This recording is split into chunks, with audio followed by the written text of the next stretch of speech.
Let me feel your love again. Yo, what is going on, Papa Fam? Day 4 of the 5-day AI Agent SaaS Challenge. Welcome to the stream. So many OGs already in the chat right now. What's up, Siren? What's up, Steven? Aiden, I see you guys. We've got Shetty in the house. We've got Gaurav, Yatish.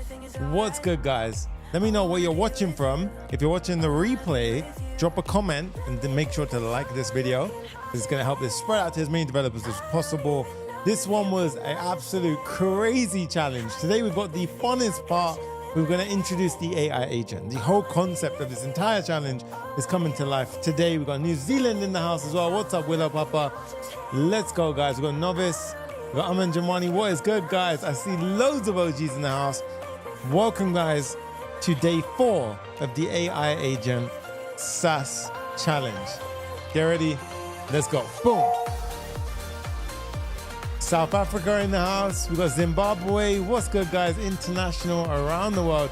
Mississippi, Mexico, Ivory Coast, South Africa. That's what I'm talking about. We got the USA, UK. That's what I'm talking about. What is up, guys? That's what I love, you know? As soon as I go live, Jay just let me know that we have currently got under 100 in YouTube and 2,000 in the viewing room. So the numbers, I'm not even doubting it. It's going to come straight flying up. I already know. People are waking up early around the world. Oh, look at the chat now. Chat's popping off. We've got India, UK. We've got Ethiopia in the house. Lithuania. Nice. What's up, guys? Welcome to the stream. Let's go ahead and dive straight in, guys, without further ado. Welcome to day 4 of the challenge. Make sure you secure your seat if you haven't already, guys. We've got papareact.com/challenge. It's going to help us give you the most in terms of the freebies that we send out, all of the information. Make sure you go ahead and sign up to the challenge so we do not forget about you. And if we go down here, you guys can see for yourself, we have the, what am I talking about? You can see the demo of the build that we're actually going to be building today. So we're going to introduce the AI agent concept where we got the AI agent is thinking, the ability to hear streamed responses back, generate titles, and a bunch of good stuff like that. So we can generate these titles right here. You see we've got tool calling in the mix as well, where you can go ahead and fetch its transcript, do a bunch of awesome stuff as well. All of that is going to happen in today's video, guys. Day 4, we're going to introduce Vercel AI SDK. This is going to be absolutely massive for a lot of you. 3 a.m. here from Learn Tech and Know. I see you. Thank you for everyone tuning in early hours in the morning. You guys are OGs. Make sure you keep on pushing through. One more build day left. We got the AI agent chat interface, the subscription tier limitations, and I know for a fact that you guys had a challenge in this one because there was bugs that popped up, but everyone conquered your bugs, got over it. And this is the beautiful thing. When we work with cutting edge tech such as Schematic, we can go ahead and overcome those bugs directly with the developer team. But we're at the forefront of the way tech is moving right now, right? And we're gonna go ahead and deploy it, and we're gonna feature yesterday's amazing deployments. Let's jump in. All right, tomorrow, massive day coming up. Day 5, we're going to dive into how to leverage AI agents so you are not left behind, how I personally use it in my workflow, so all the little tips and tricks and secrets that I use, as well as a complete guide on how to go from a 0 developer all the way up into an amazing developer in the year 2025. And this is something that I really would say is going to be, you need to lock in tomorrow, because there's going to be the developers out there who are leveraging AI and getting ahead, and there's going to be developers out there who are getting left behind. Okay, so make sure you guys go ahead and tune in to day 5 tomorrow. So sign up by papareact.com/challenge. Okay, so we're going to go through how you can launch your own SaaS and start generating revenue straight off the bat. And we're going to go through your ultimate developer roadmap. Plus, there's tons of free goodies, guys. So you guys can go ahead and absolutely just win by getting it all. And plus, I didn't even mention the entire source code from all of the builds. Okay, so we're going to go ahead and dive into that now. Reminder, so what can you win inside of this challenge? Right, so let's go for a couple of the prizes, why you guys are here and why you should stick it out all the way until the end of this challenge. First place, we have the Apple MacBook Pro and the complete mentorship package. Now, let me know right now in the chat, who wants the Apple MacBook Pro, right? I know for a hell of a sure that if I was doing this challenge, this would be something that I would be absolutely running for right now, especially back in the day when I was starting out my developer journey. God damn, if someone had this, I would be absolutely flying with this. But I love the fact that even Aiden goes mentorship. Love that. Mentorship is greater than the MacBook. Amen to that. All right. So first place is going to go ahead and win a Apple MacBook Pro plus a complete mentorship package worth thousands, literally worth thousands there. We got the second place prize, which is the Keychron K8 plus the Platinum membership. This one, like we said, guys, this is going to be something which is absolutely priceless because honestly, once you're a member of the Papa Fam, you're a member for life. I can hear a little crackling in my voice and I don't know what that is. Maybe, I don't know if is it me or is it the mic? But let's go ahead and fly through. And we have third place, Clerk swag packs. We're talking hats, hoodies, cups, mugs, all that good stuff. All of that, right? Charity Smith goes, mentorship over Apple any day. Guys, I'm liking these responses. This is the kind of energy that I want. This is amazing. You know, you guys already know. The OGs here, that is exactly what I'm talking about.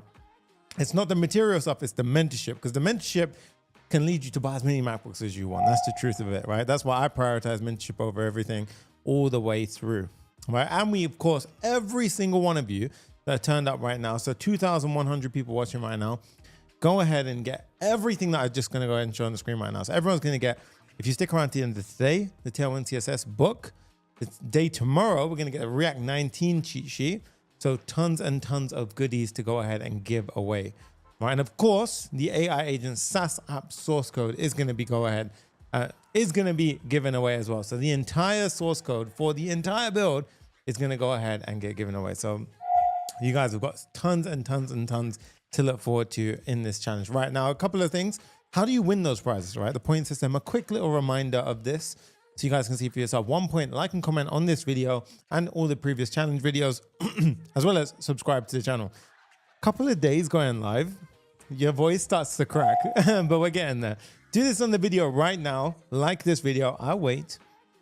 Go ahead and like the video right now. Subscribe to the channel as well if you haven't already. And I'm going to find a new song while you guys do that.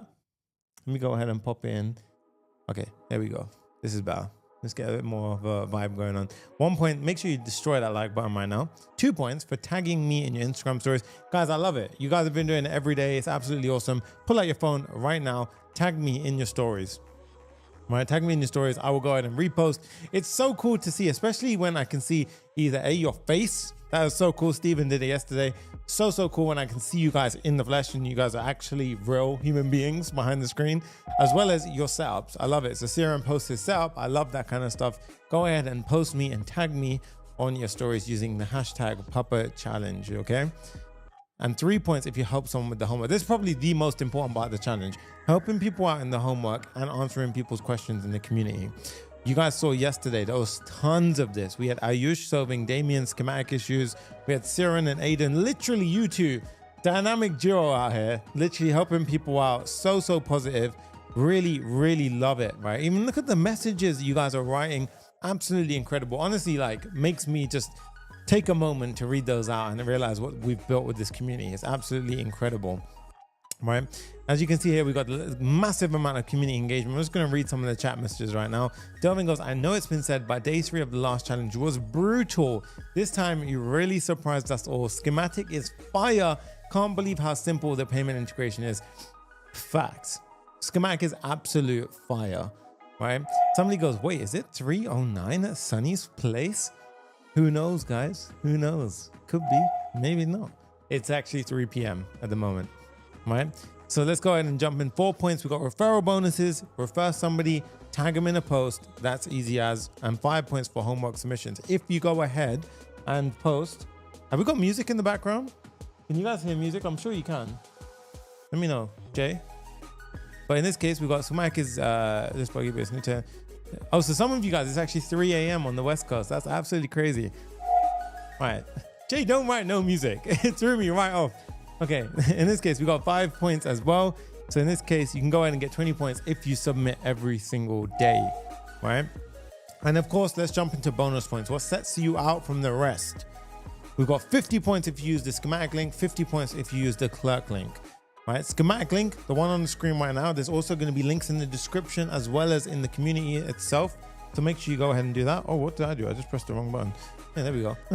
And then we've got the Clerk link as well. So go.clerk.com/, and then you got my code over here. So you want to go ahead and go to that link Make sure you go through one of these links. You'll get 50 points either way. That's an easy 100 right there, okay? 10 points as well to go ahead and implement Clerk elements. Now, you guys did this, and honestly, it was clean as hell. Like, I've been looking at some of your builds and really impressed with the Clerk elements part of it, especially how it just looks so pro. Like, it doesn't look like you're using a third-party library. It's so clean when you implement Clerk elements. So huge shout out to the ones who did this as well, and 10 points for build submissions. So if you've gone ahead and added any new feature, you're likely to get highlighted on the next section, which I'm going to go through right now. And of course, if you are stuck as to how you can post or access the community in any shape or form, make sure you go ahead and you can go to the University of Code. You can go ahead and post at the top right here. And if you need to, you can grab the actual app. So you can just scan the QR code right now, and then you can go ahead and download it on your phone. Really, really easy stuff right there. Greetings from Portugal. What's up, guys? Good to see you in the house. Yesterday's homework was implementing the Convex DB, implementing the YouTube video processing functionality, building the analysis page UI, and Clerk elements, and of course, debugging. Lots of debugging, because you know how your boy does it. I don't want to introduce you guys to a easy to-do list app style challenge. I want to introduce you to real coding, real debugging, and I want to show you the value of community. And I think we've nailed it with this, to be honest with you, because I think it showed it off in the entire last 3 days of the challenge so far. You guys have seen the importance of coming together and overcoming those bugs and debugging, and the power it has once you get over that. It's absolutely crazy stuff. Yesterday we had 1,050 plus submissions. Now, notice how that number is decreasing. We started off with like 4,000, 5,000, I think, submissions, and then we had 3,000-ish. So every day we're dropping like 2,000 submissions are going every day. And I guarantee, I knew this was going to happen. I wouldn't be surprised if we only have a couple of hundred on this day right now, because I already knew, and I said this I still said this over and over and over again. There are people that are going to drop out. There are people that are going to go ahead and drop out when things get tough. This is why it's called a challenge. This is why it's called a 5-day challenge. You guys here right now that are watching this video are the last 1%, the last 1,000 people in here that are doing this, right? So make it count, push all the way to the end, and that's what's going to separate you from the rest, okay? Let's check out some of the build submissions. Are you guys ready? I wish I had like a little, like kind of little countdown on this, but let's go ahead and check out some of the build submissions. Boom, we have Agent Tube, Ishita Das. Very clean, all of the steps followed, a perfect build followed through and through. Firstly, massive shout out to you, Ishita Das, very, very clean. And we're pretty much perfectly primed up for the day 2. Day 4 right now. We have Stephen, love this one. I'm gonna go ahead and pull the pen out right now. Guys, check this out right here. We have a sidebar. Love this, guys. Absolutely love this. He went for his own styling right here. You can see we've got some new features here. We've got a time ago element. We've got the full description. Love that. I didn't teach that. And what I love the most, Steven, is you went ahead and you pulled one of my videos. Love that so much. Oh, this is Jay actually testing it. So what am I saying? Yeah, but in this case, you guys can see right now, this is the actual... This is real. This is actually my description that we put in the video. And the main thing is, look, you got the recent content. So I set this as a challenge, and you're going to get bonus points for this. You can be sure of that. Absolutely. Huge, huge win right there. So thank you so much, Stephen, for submitting. Absolute go. Okay.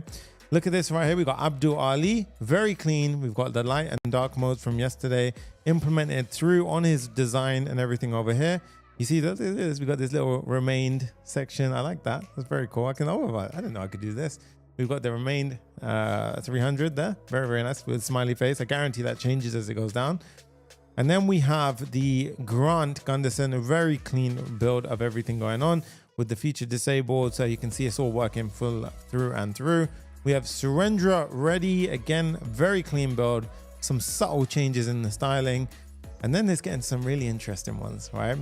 We got Mason Shetty. Shout out to you. I can see him in the chat right now. Love it. He absolutely went above and beyond to go ahead and start changing some of the design out. This is what I like, you know, playing with ideas, playing with different designs. My advice here would be 2 things. Always ensure you've got enough padding. Padding is gold. It's like something which is so important. You always want to make sure you got padding in your builds, right?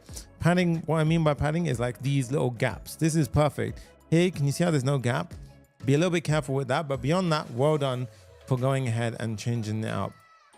Then we have Aiden. I mean, whew, Aiden, very nice, dude. Very clean. Look at this sidebar, guys. He went ahead and implemented the sidebar. This is actually very pro. This is very pro, to be honest, because you've got the settings down here. Very, very much an industry sort of like setup. You've got the sidebar button. This is, I recognize, this is from Chad Cian, I believe. We have the drop down here. And then we also have this nice little drop down here where I'm assuming you can select between models or something. That'll be very cool to look at what we can do there. And then of course we've got the chat ready and primed. But my main consideration here is just how clean it all is. Very, very impressed with this. And to be honest with you, this, even the little UI down here. So Jay's obviously logged into your account here. Oops, let's go back. Jay's obviously logged into your account here. Guys, I mean, there's certain things which have impressed me. These little design traits here, these impress me. These are very clean, very, very nice stuff. Aiden, congratulations for that. Keep on crushing it. And also, guys, while we're at it, shout out his app over here as well. Make sure you go check it out. Launchpros.com, absolutely crushing it. So make sure you go check him out. He's killing it right now. All right. We've got Rebecca Jonas as well. Lovely, clean, sleek build. Well done. We have, oh, there you go, Ayush. Ayush came in clutch. Honestly, I was well impressed with this. We have this right here. This is the bit that kind of took me away. The tabs. Not only did you center the entire design frame, so we've got the centering element over here, but it's very natural as well, right? So you've got the video analysis on the left. This part, I mean, because you kept it all central, I guess it does look pretty cool. It's kind of a blend between a home page as well as like an interactive page. The question I would say is, would we need this always present to take up that much real estate? But I can't deny it. It's so clean. It's very, very clean, right? We have the AI assistant element here, and then we have the different toggleable tabs over here, which goes ahead and separates the tabs, which I guess keeps your real estate fairly straightforward, right? So very, very clean. Ayush, well done on that one. Very, very nice, by the way. This is really, really awesome. Start voting right now, guys. Which one has been your favorite so far? Okay, I'm really curious to see what you guys say. We also have Delvin Shoko, very, very clean, nice, good stuff, guys.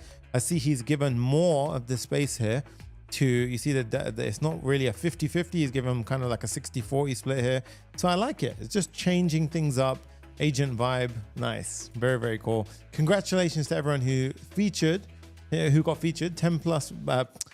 10 bonus points to everyone. My brain's getting fizzled as well in this challenge, right? 10 bonus points to everyone. Amazing stuff. This is what I'm talking about, right? Loads of you are saying Stephen. Let's go back and shout Stephen out. Boom. Stephen, amazing stuff. Maybe you get another 10 bonus points for being featured. Crowd favorite, let's call it. But this is very, very cool, guys. Really, really nice. I really do like this bit.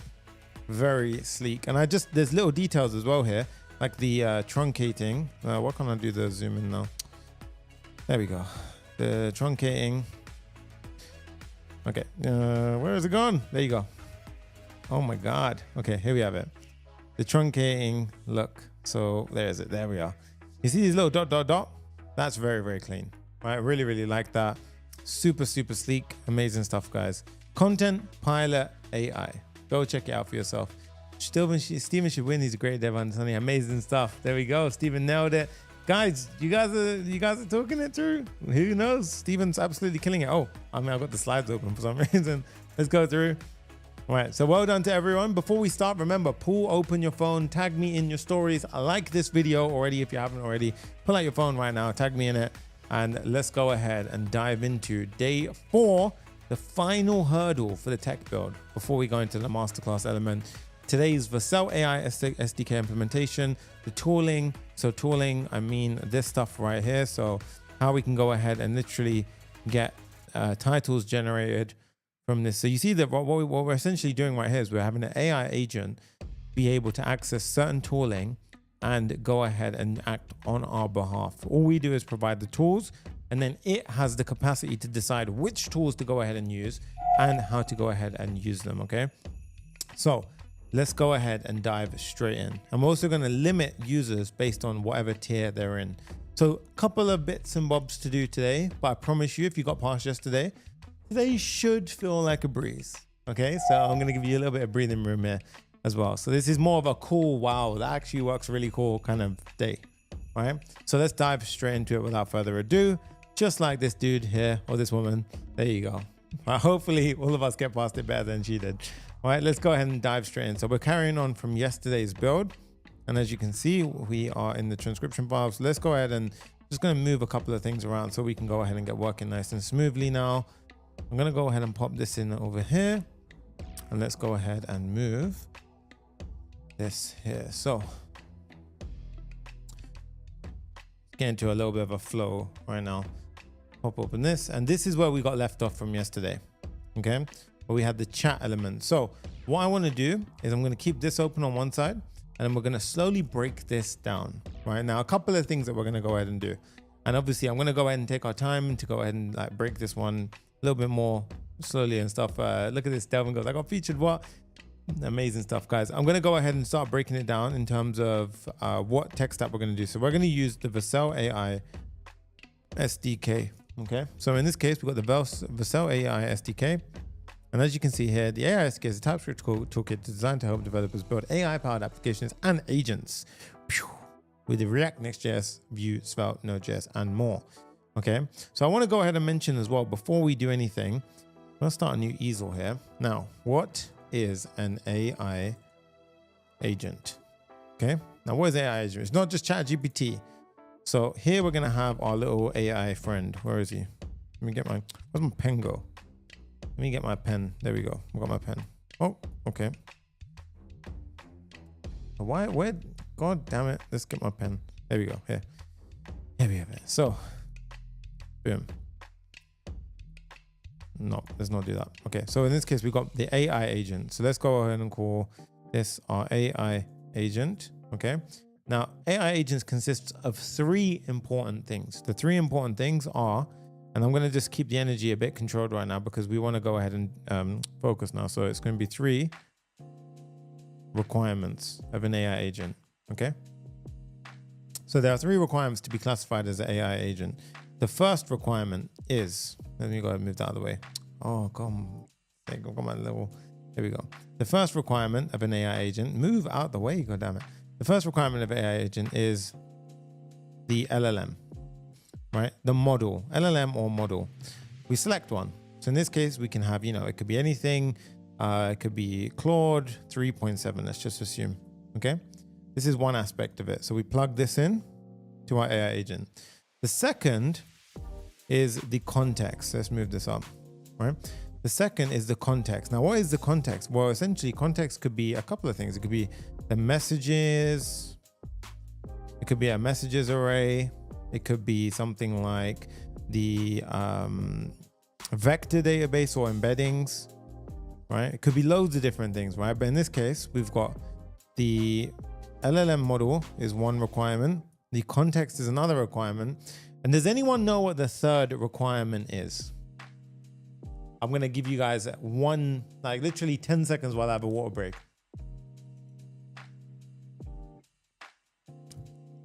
Score up goes, I'm going full on crazy right now. All the backlog fatigue just turned to cash. Amazing stuff. So here we go. Tools. There we go. Aiden got it. So it's tools. Okay. Now, what is a tool? A tool, let's simplify it. A tool is essentially just functions, right? Keep it like that. Functions. Okay, so it's a function. And what does a function can do? Anything. A function can interact with a database. It could do whatever we want it to do. A function can do anything that we could do in code. Consider it as a tool call, right? So in this case, let's create a function called get transcript, right? That would go ahead and get the transcript. Let's have one called generate image. This one can generate an image using DALL-E, whatever you want to do, and then it can go ahead and save it in the database. So you see how over on this side, we can interact with the outside world. So this is where the agent can interact with the outside world and do stuff. This is where we put our prompt into. So our prompt initially starts off here. So the beginning of the journey starts off by simply chucking a prompt in here. And then of course, Claude goes and passes that prompt over to our agent. Our agent then decides, okay, I have access to these tools. I have access to this context. What should I now do? And basically we have a feedback loop that keeps running over here. So it goes ahead and it sees, okay, I have access to these tools. I have access to, these messages. I have access to these tools.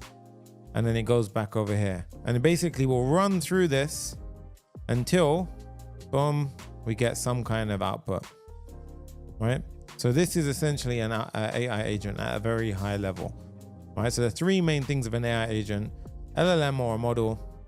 We have LLM or model, we have the context. Let me put that there. LLM, a model, we have the context, and we have tools. Okay. So very, very, very, very simple high level stuff. Cool. So now with that said, let's go back to the AI SDK. And this allows us to essentially build our AI agent flow. So in this case, you can see we've got Anthropic, OpenAI, Azure. And as you can see, Anthropic is the provider for Claude, image input, object generation, tool usage, tool streaming. Cool. This is perfect for what we need. Okay. The only different one here is image generation there, but we're actually going to create image generation. So we are actually using both Claude and OpenAI today. Okay. So inside of Anthropic, also drop a like on the video if you thought that was a good job explaining. Thank you, Aiden, for the feedback. All right. So first step, we're going to do PNPM, add AI SDK Anthropic. I'm just going to tone the music down a little bit as well, so we can kind of dial in a bit more. I want us to get a bit more focused today. Right. So in this case, now we have the chat at the top. So let's go ahead and firstly pop this open inside of the build. So over here, I'm going to go ahead and clear the terminal so far. And we're going to do PNPM add AI SDK Anthropic. Okay. So that's going to go ahead and do that. And as you can see, we can import it like so. And this is how we instantiate Anthropic. Okay. Now here you can go ahead and see we've got generate text, a bunch of stuff like this. We've got reasoning as well. Look, where we've got Claude 3.7. So you guys can feel free to add this as a bonus element, the reasoning part. I'm not adding reasoning to today's build. And of course, there is cache control. Now, cache control, amazing thing to leverage. I'm not going to cover cache control today. I did cover cache control in a previous video. You guys can feel free to do that. This is more a case of how you can optimize your token spend, basically, so you don't end up spending as many tokens. Computer use is kind of cool as well, but we're not going to go over that. And let's go down, down, down. You've got PDF support now, which is very, very cool, guys. It will make our previous challenge way easier, to be honest. So in this case, that is essentially the starting point, right? So we've already installed the tools to our app, but what we're going to make use of is actually something a little bit different. So what I'm going to do is actually introduce you guys to the use chat AI SDK React framework. So in this case, where is it? Let's look on the left sidebar. And what we want to do is go in the search field. We've also got 4.1. Okay, let's do search and type in AI SDK React. Okay, or just type in React very simply. And as you can see here, if we go inside of overview, we have Anthropic, and we've got a bunch of stuff here. We can generate the text. Now, the one that I'm interested in is actually going to be, I'm trying to find the example that I'm showing you. The reason why I'm showing you the example is that way you guys can feel free to go through yourself afterwards. But essentially this left side, the generating text, structured data, tool calling especially, all of these things are things which you can definitely leverage. But there's actually a much, much easier way to leverage all of this. And I believe it could be the AI SDK UI. Yeah, here it is. So AI SDK UI. So we're going to use the use chat. Okay, now use chat is very, very friendly. So we're going to implement the AI SDK React library. So let's go ahead and install that. So let's go over here, PNPM AI SDK React. Okay, so we're going to first install that. And then you can see right here, we have a page call with a messages input, handle input state, and handle submit. And you can see it has a empty initializer. And then we have the messages which we render out and a form to submit said messages. Okay. By default, when we submit this, it hits a API route called API chat. We can change that, but we're going to keep it simple for now. And let me go ahead and just break down what the hell that I'm talking about. So let's go to analysis firstly, our video page. And now down here where we had AI agent chat section, this is where we're essentially going to start the build now. So what I want to do is I want to build a AI agent chat component. So over here, I'm going to create a AI agent chat.tsx. Okay.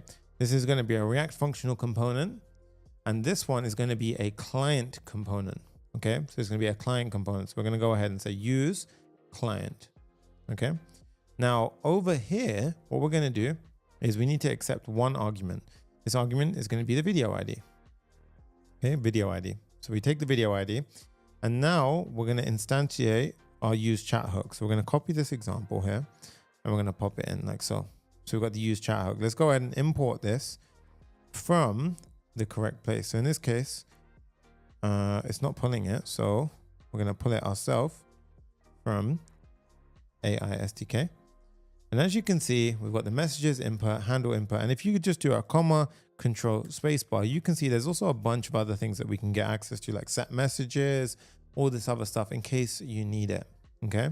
Now inside of this initializer here, what we can actually do is we've got a bunch of options that we can set up. One of which is max steps.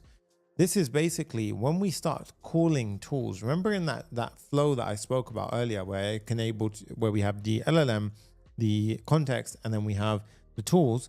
How many cycles should we have? How many times should it be able to call a tool? Because sometimes it could get caught in an infinite loop for some reason. So in this case, what we're going to do is we're going to set a 5 maximum step limit. If you need more, feel free to change it, right? Then what we're going to do is the body of the request, whenever we send a message, we're going to append the video ID. So you see what we're doing here? We're passing through the video ID. So that's because that's going to be quite important for us to handle a couple of things inside of our app. Cool. Now that we have that simplicity out the way, let's go ahead and get something like the form in, right? But let's just start building it from the ground up so we can just get straight into it. So here I'm going to have div flex column height of full and hit save. Okay. Now, as you can see, it still says we should see AI agent chat. Oh, I haven't even pulled it in. So inside the analysis page now, let's go down over here, get rid of this, and AI agent chat, import it, pass the video chat in, and we can now see AI agent chat. Okay. And you obviously want to keep hitting save when you do this.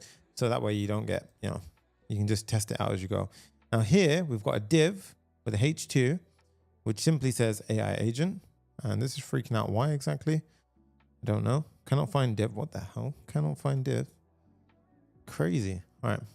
Now, if we hit refresh, we should be able to see. Oh, it's hidden on. Yep, there you go. So on a big screen, it will go ahead and show. Otherwise, we don't want to show that because we want to save some real estate.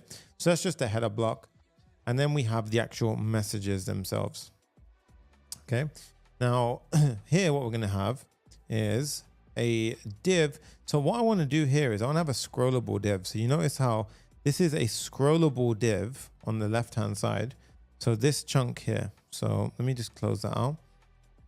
This part here is a scrollable container, right? So as you can see, when I can scroll inside of it. So this right here is going to be our div, and this is a scrollable div. So it's going to be flex 1 because I want it to take up the majority of the room. Overflow Y auto, so it will only show the spacebar when it's required. Padding X of 4 on mobile, padding X of Y on 4, or everything, right? And then inside of here is where the messages go. Now, what I'm going to have inside of here is, first up, I'm going to have a separate div because we're going to store a bunch of stuff in here. We're going to have another div inside where each of the children elements are going to be spaced out. And then we're going to have, if the message length is 0, we're going to say, welcome to the chat. And we're going to say, ask a question about your video to get started. Okay. So here, what I'm going to do is pop in a message saying messages length is equal to 0 and it's a simple div, which just says, welcome to the AI agent chat. Ask any questions about your video. So in the beginning, we haven't got any messages. So in this case, yeah, it's funny, right? That's the same. Everyone's having the same issue, right? Div issues. Strange. Yeah. So in this case, we can go ahead and see now. When you have no message, you should just say welcome to the chat and so forth. Okay. Now that's done. Outside of that block, we're going to render out the messages. So we're going to start this call like so. We're going to have messages.map. And for every message, we're going to have a div.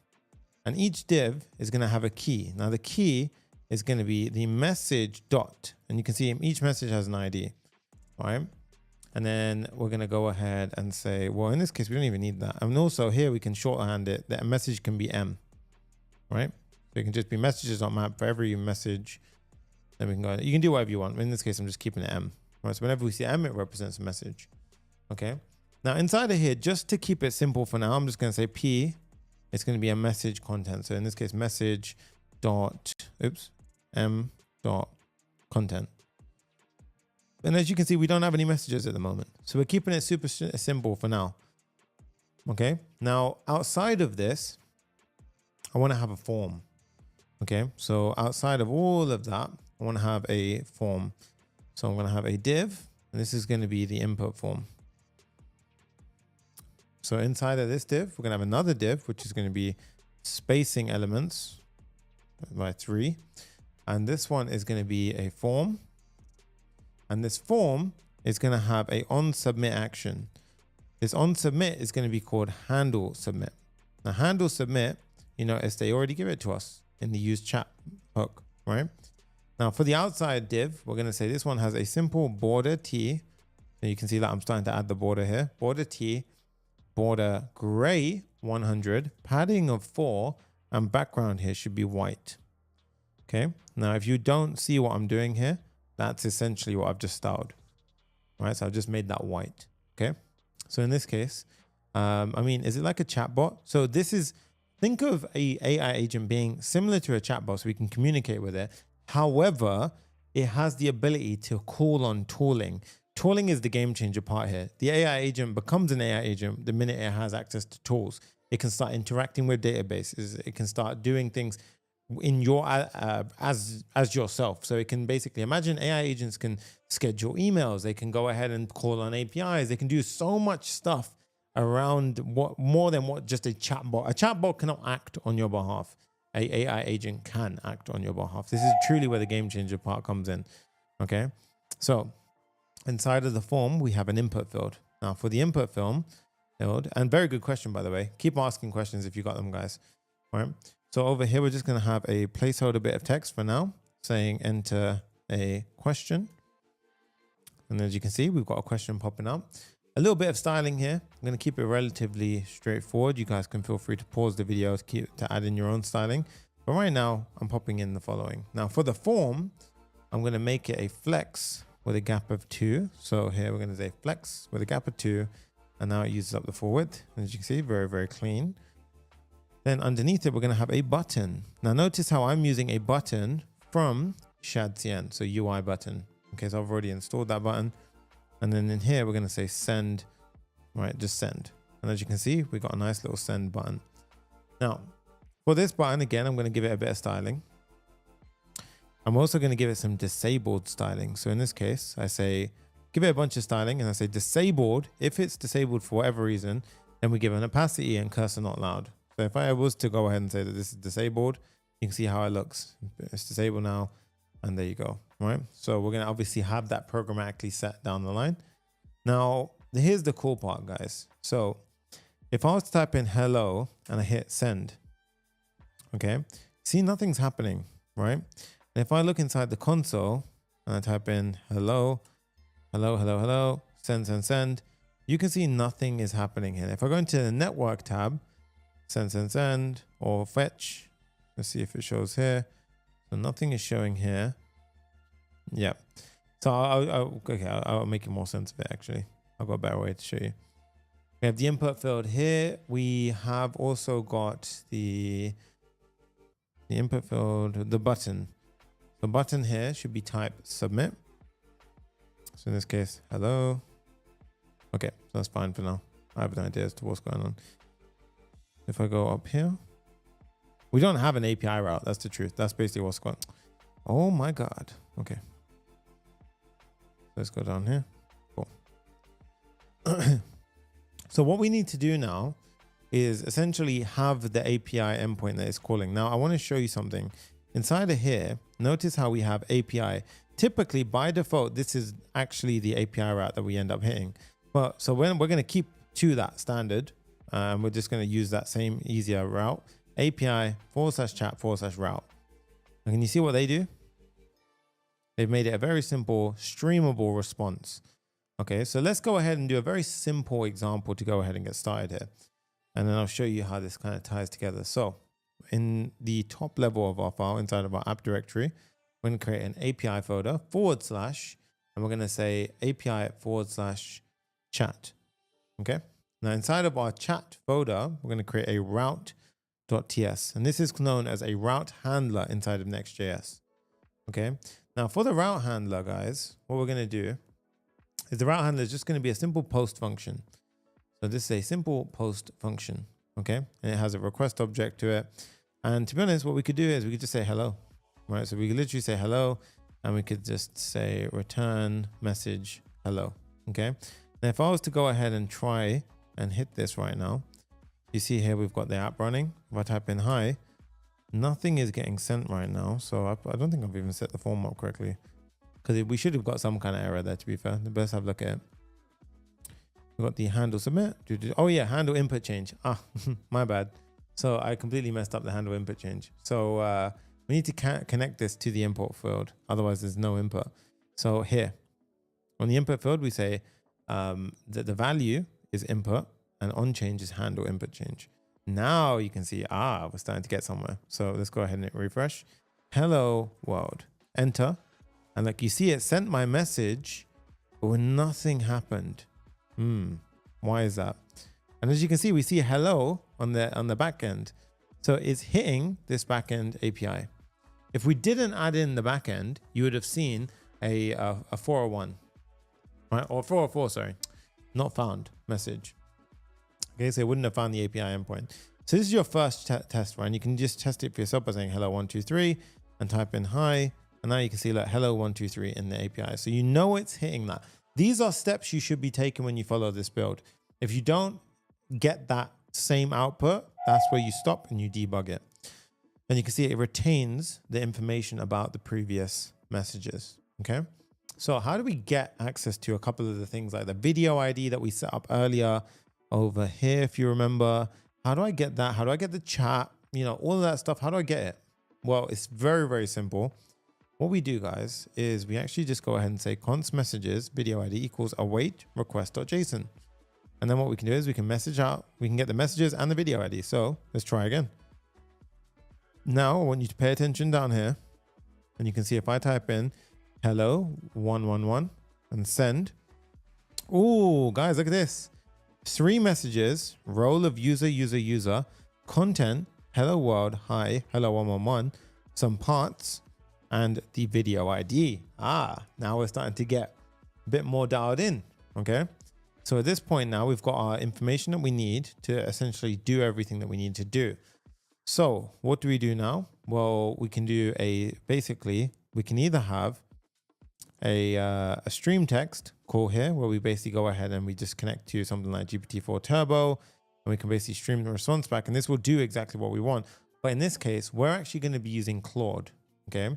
So what I want you to do here is have the following call. So we need to have the following call here with Claude. So we're going to say create const anthropic equals create anthropic. And right now, it's very strange. Right now, my auto IntelliSense isn't pulling in. We can find that actually by going to overview anthropic, and it's actually from this SDK. So my create anthropic is from this one here. So here, okay. And then we need to add in our Claude key. And then here, you're probably wondering, what is that, Sonny? I don't know what that is. Well, that's actually a very interesting one. If you go to the recent introduction of Claude, you guys can see Claude 3.7 Sonnet was just released, right?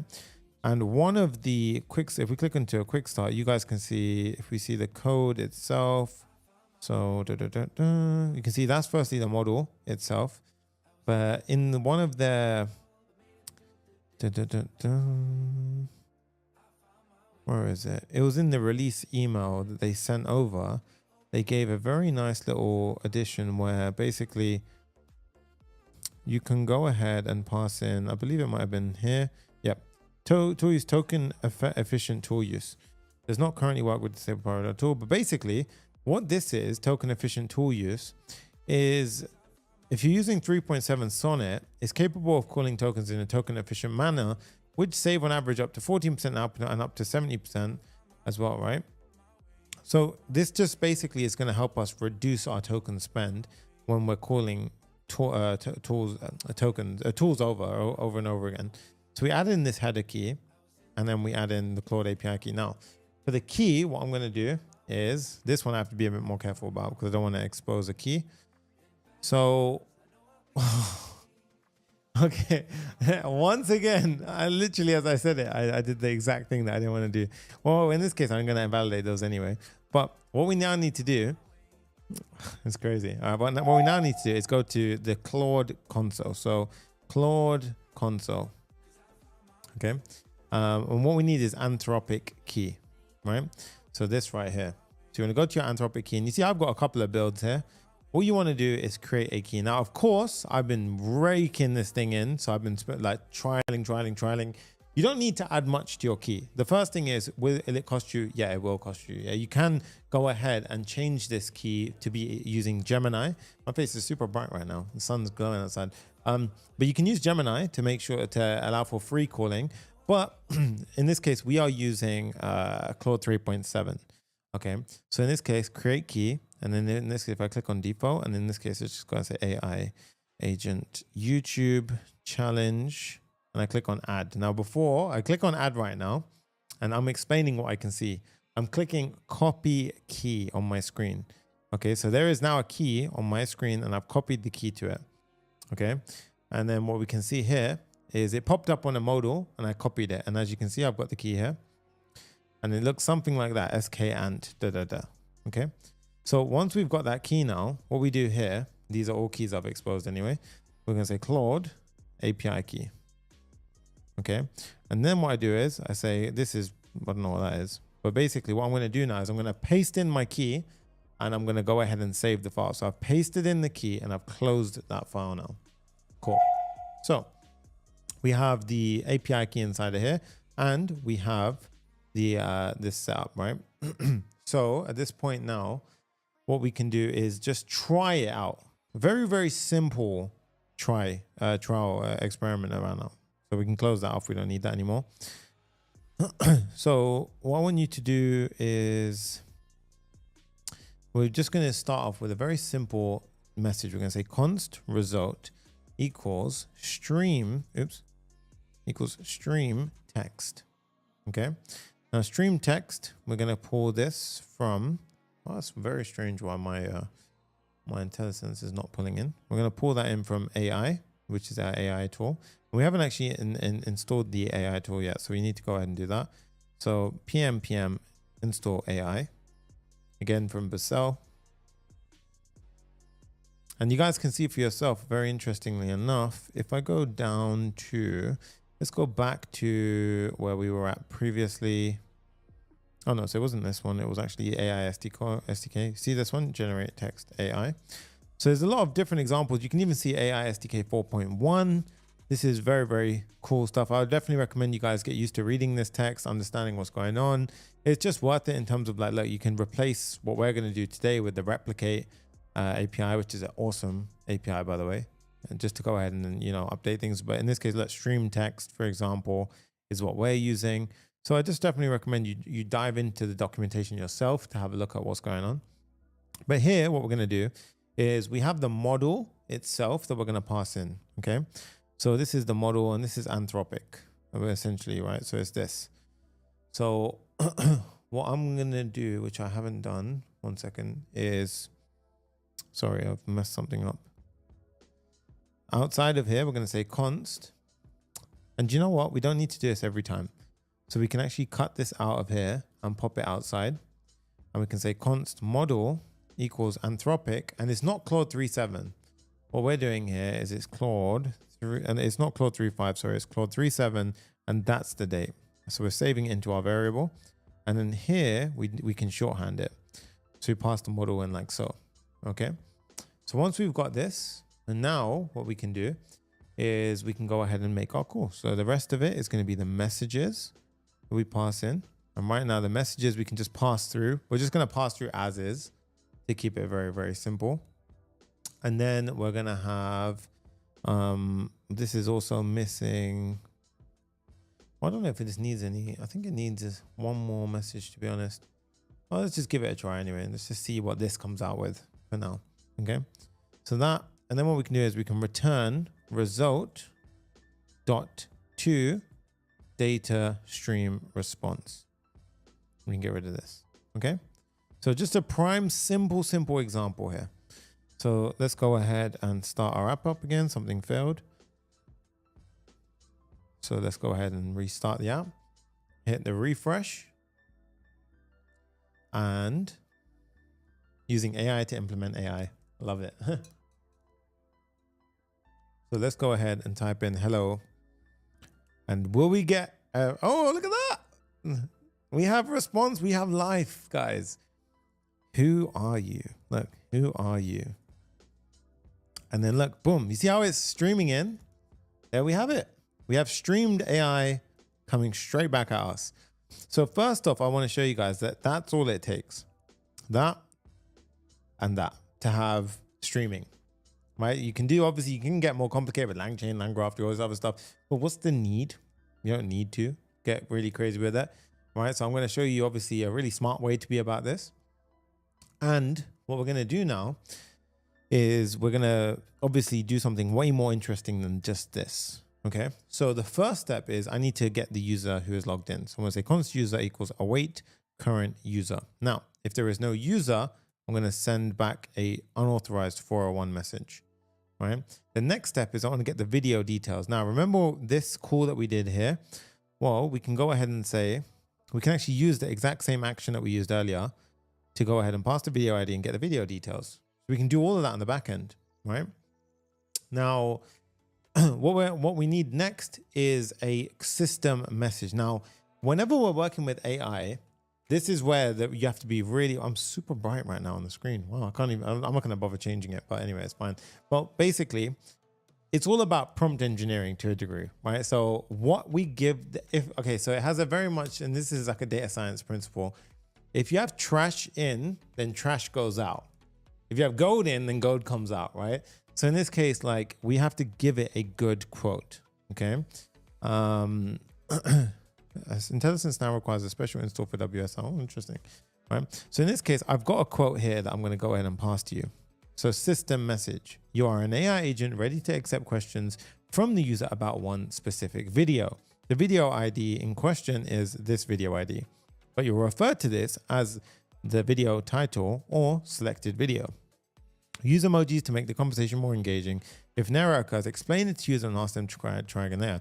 If the error suggests the user upgrades, explain that they must upgrade to use the feature. Tell them to go to the manage plan in the header and upgrade. If any tool is used, analyze the response, and if it contains a cache, explain that the transcript is cached because they previously transcribed the video, saving the user a token. Use words like database instead of cache to make it more easy to understand, and always format it for Notion. So that way it formats it in like the rich text format. So with this now in mind, what I can do is where we have the messages, I'm going to pass in an array, and messages here, we're going to pass in a message ourselves. And this one, the first message we're going to pass in is a system message. So you can see here, we can pass a couple of things in here: assistant, data, system, tool, user. System message is like a very important message for when we work with AI. The next step is we spread out the previous messages. So the first message we give is a system message. Now this is where you can use prompt caching to save yourself even more tokens to optimize things, but I'm not going to go into that today. But in this case, we have our system message, and now let's give it a try, guys. So I'm going to go ahead and say, hi. And as we can see, let's see what it says.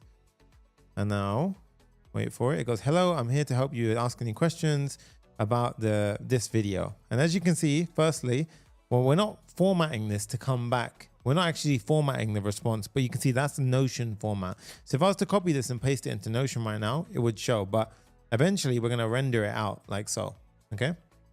So now it says, hello, I'm here to help you answer any questions you might have about the video. This DJI $69 rig, which is designed to help blah, blah, blah, blah. How it compares to other gimbals, any specific details? And if I was to say, for example, tell me more about the video. Well, right now, it can only tell me what it has access to.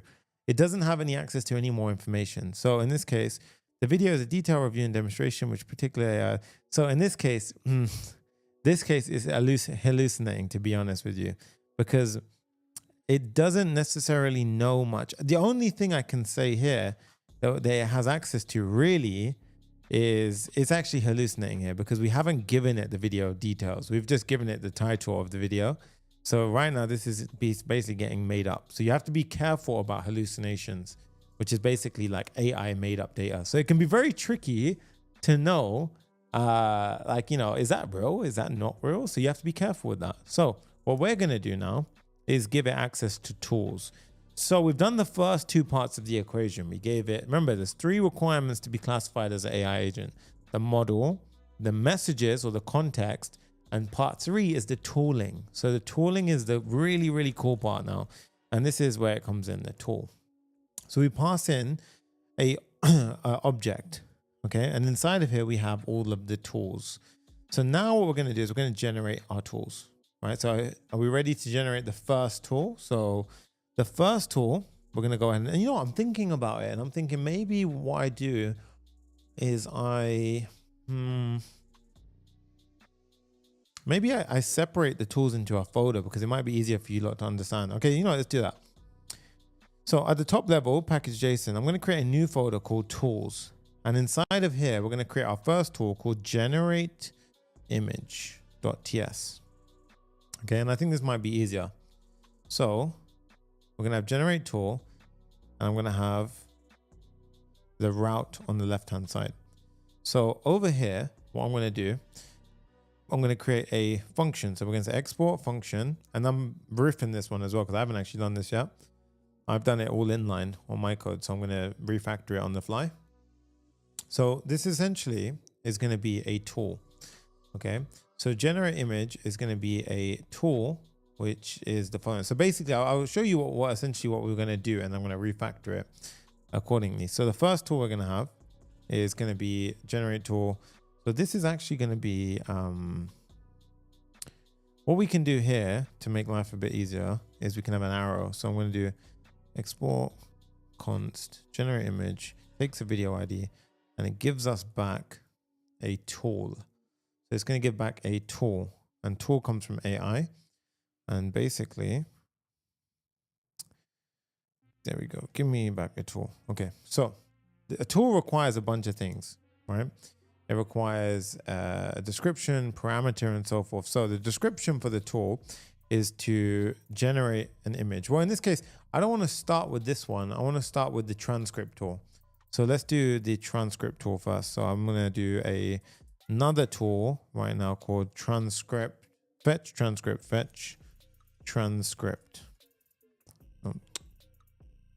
.ts. Okay, let's do it. So it's export const, or in this case, we could just do export default afterwards. So const fetch transcript equals, takes a video I, makes a tool call, and fetch the transcript of a YouTube video. So fetch the transcript of a YouTube video in segments. Okay. Now, the next section is we need something called Zod. Now Zod, we have to install because it's not here actually.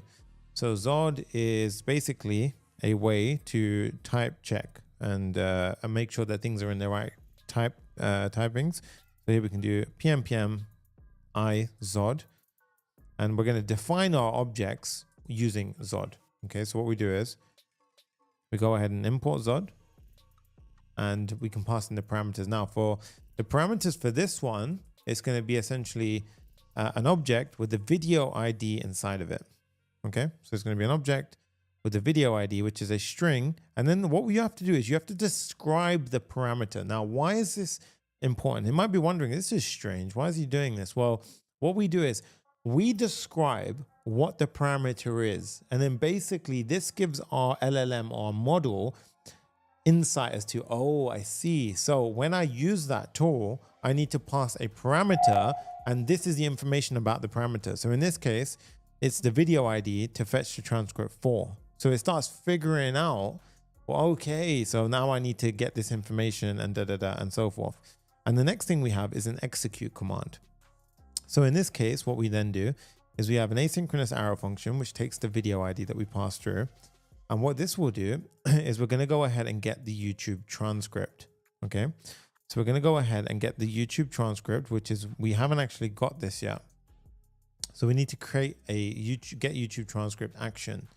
So let's go ahead and do that right now. So inside of our actions, we're going to create a get YouTube transcript.ts. All right. So let's go ahead and get the YouTube transcript. So the YouTube transcript is going to be the following. So it's going to take a video ID, right? Oops, no, don't do any of this. It's going to take a video ID. And then what we do is we need to get access to the current user, because we're going to have defensive programming checks here. We're going to make sure that the user inside of this function call is defined, right? So if it's not, they're going to go ahead and throw that away. Now, we're going to eventually check if it already exists inside the database. So check if transcript already exists in the database. Basically, is it cached, right? So then if not, fetch from YouTube, yeah, save to database, return transcript. Basically, these are the steps, okay? So we're going to skip the first step and we're going to jump to the second step first. So how do we do that? Well, we're going to have a helper function, which is going to be which is going to look the following. So at the top here, we're going to have a fetch const fetch transcript function, okay? Now this fetch transcript function is going to have to come from, so we have to install something called youtube.i.js. So it's going to be this one, youtube.i.js. And this is a helper library. It's a JavaScript library, which allows us to go ahead and pull things like transcript from YouTube. So in this case, I copy the command. I say pm youtube.i.js. And now I'm going to have a quick little drink. Interesting question, Aiden. I'm not sure actually, but you could. I don't know, maybe. But it's working with the API at the moment because it streams back a response. So I'm not sure if a server action would work ideally. So let's go back. So for this moment, we're going to create a YouTube instance at the top of our file. And this is innertube. So innertube comes from an import. Right, so we have our YouTube, and this is setting the location and language to English, and we don't want to retrieve the player. This is just some of the basic settings from innertube. You can look at the documentation yourself. And now what we're going to do is I'm going to define a type, and the type is going to represent a transcript. And the transcript essentially from YouTube, it's going to look something like this, guys. It's going to have, you know, timestamp and text, timestamp and text, timestamp and text. And it's going to be an array of that. So that's what we classify as a transcript entry. Now, how do we fetch it? Well, first up, let's have a try catch block. So let's pop a try catch block in the mix. And when we catch an error, I'm going to throw the following. Okay. So inside of the try block, we're going to go ahead and get access to it. So the first thing we're going to do is we're going to pass in, sorry, the fetch transcript is not the video ID. It's going to be the URL. Well, actually it is the video ID, to be honest. And this will return a promise, which is the transcript entry. Okay. And right now this is all freaking out because we're not returning anything. Sorry, I've done this should be a function, an asynchronous function, which fetch transcript, and then we don't have an arrow. There we go. Okay. And now what we're going to do is we're going to go ahead and fetch the information from YouTube. So this is going to be the video ID. Okay. So what we do is we call the youtube.getInfo, and this will return a video info object. Okay. Now to get the transcript, what we do is we do info.getTranscript, and this will give us the transcript data. Now, this doesn't come back in the ideal way that we expect it, which is this text and timestamp. It comes in a bit of a nested way from the way YouTube returns its data. So I've already done us the hard work. What we're going to do is we're going to say const. So we're going to say const transcript, or let's just say, yeah, transcript. And this is going to be of type transcript entry.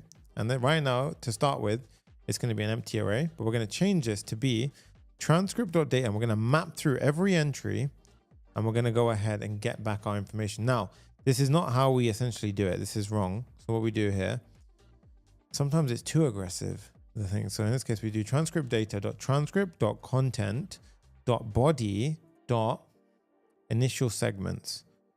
And inside of here is what we need to map through. So we map through every segment. So every single segment. And then what we do is we return an object. So parentheses, an object. And then inside of here, we have the segment, which we have the two things. We have the timestamp and the segment. So this is going to look something like this. It's going to be the text, which is segment.snippet.text. And we do nullish coercing. So it's basically no coercing. I don't know. I'd probably say it. But basically it's a no checked and it would return empty string otherwise. And then the timestamp, well, here you could put something more like, you know, no transcript found or no text for NA, right? And then we've got the format timestamp function. Now format timestamp is just going to go ahead and do the following, guys. It's basically just going to go ahead and give us back the minutes and the seconds, and we're going to pad it a little bit. So you can see here, it's just minutes and seconds with a bit of padding. Okay. Now in this case, we can hit save, and you can see here, that is one hell of a nested bit of information. Okay. So we have the transcript, and then what we can do is we can return the transcript. And you see what we've done here is we basically said, if for whatever reason this returns a no, we're just going to return an empty array. So it's like a safe check. Now fetch transcript allows us to go ahead and fetch a transcript. So down here now, we can go ahead and say, we can go ahead and do const transcript equals fetch transcript. Let's go ahead and call it. So now here we have a transcript of this type. It'll be an array of text and timestamps. Okay. So what we can now do is return this. And what we have to be aware about, guys, is that this is going to return it to our AI agent. So we're going to return back the transcript and the cache. And the cache here was basically right now, it's just going to say this was not cached. Right? Because right now, this is just information that we're going to pass to our AI agent because we don't have any information about all of this other stuff. Right now, this is a to-do. Right? And I'll show you how we do the caching later on. Basically, what we're going to do is we're going to store it in convex and basically pull it from convex. And that way we don't have to keep, you know, we might get rate limited from this transcript API, for example. Now, going back over to our fetch transcript function, this one, if we import our action now, and then when we execute, so we're going upper level to our tool call now. Now, when we go to our fetch transcript, what we want to do here is once we have our transcript, we're going to return the transcript and the cache, right? And the cache is going to be the transcript dot cache. And then here, this is actually going to be transcript dot transcript. Okay. So just like that, we've given back the transcript, right? So now we can go ahead and export this. So we can say, and actually, why is that freaking out? Declared, but never read. Interesting. So, oh, we don't actually need this. We can just pass this like so. Okay. And then because the execute brings in the parameter, and then we do export default fetch transcript. Now back over to our API route here. Now we can pass in our tool, our fetch transcript tool. And you can see this is freaking out because so this should just be a straight up. So this is my only fear of when I was setting this up. What we can do is we can just make it a straight up tool. Yeah. So we don't make it an invocable function. So it's straight up a tool. And now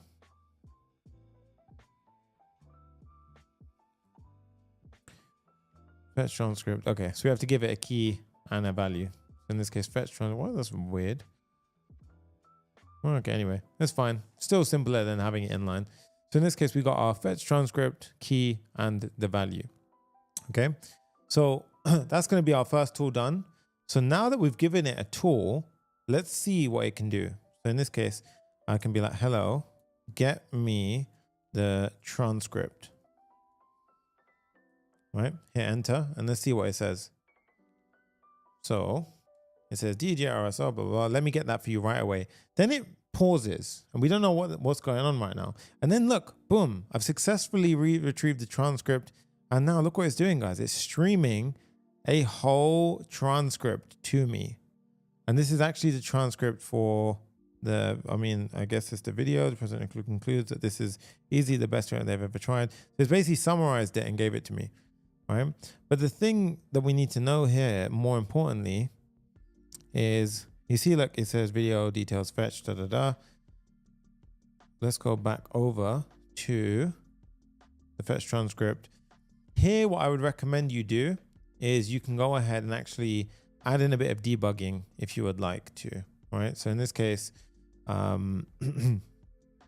just want to check one thing before we carry on.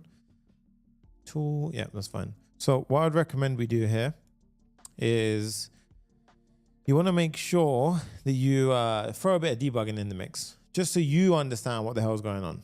Okay, so here, if I was you, I would add in a bit of, and here what you could do is you could view Command K, you can say add console logs.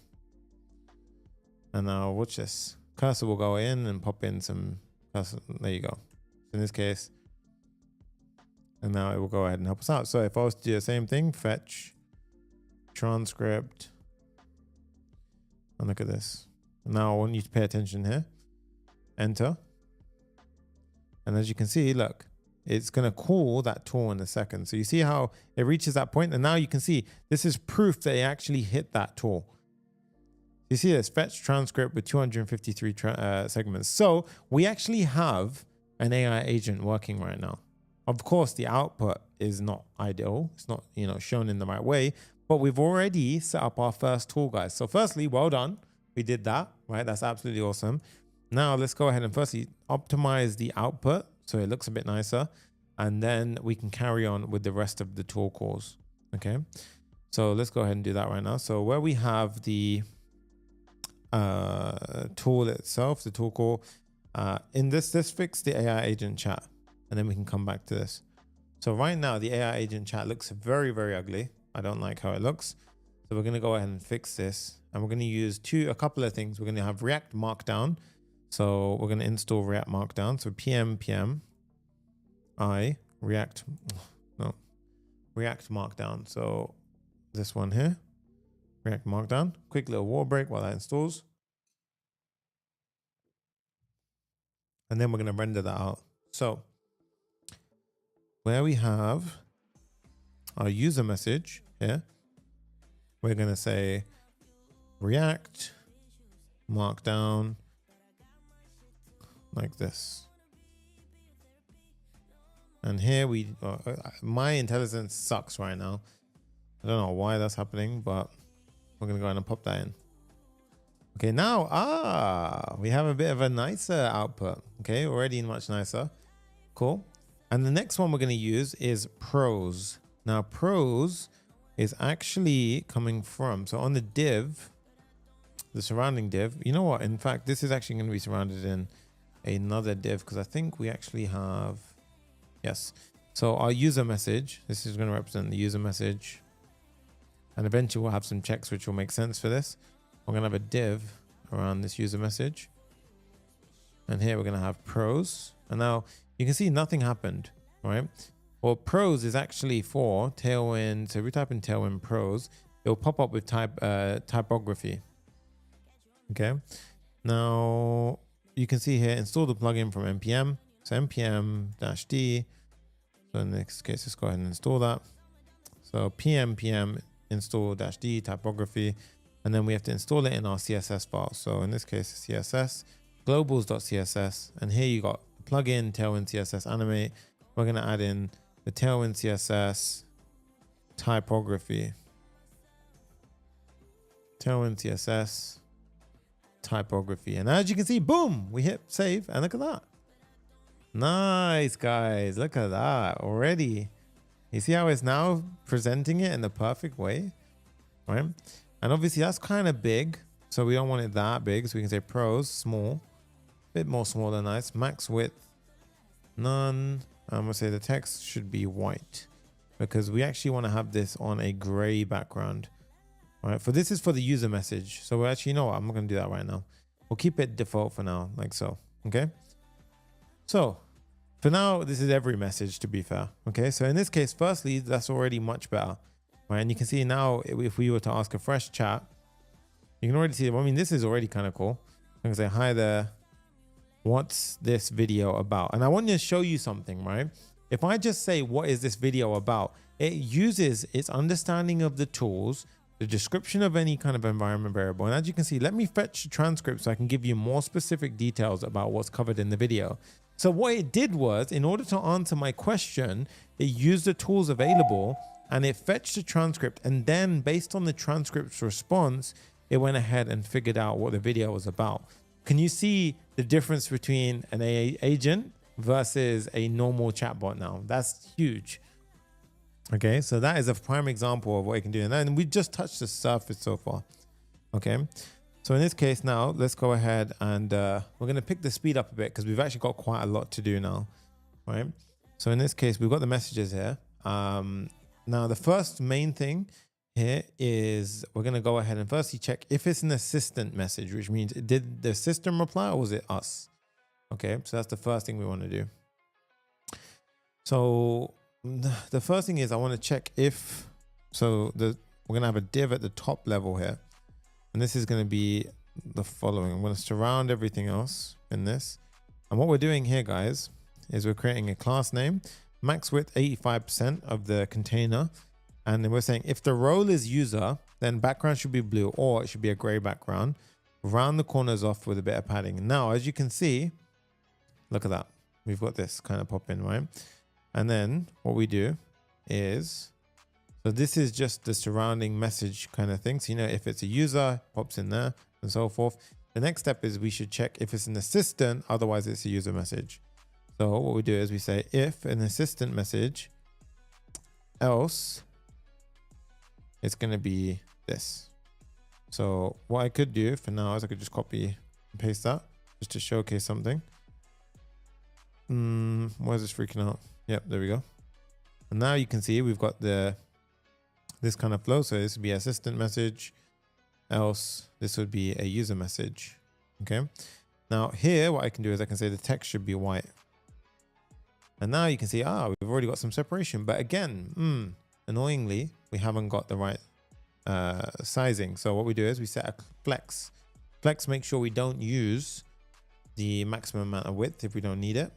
And then what I can do is I'm going to change this to back braces and pop in the following. If there's if the role is user, we justify them to the end.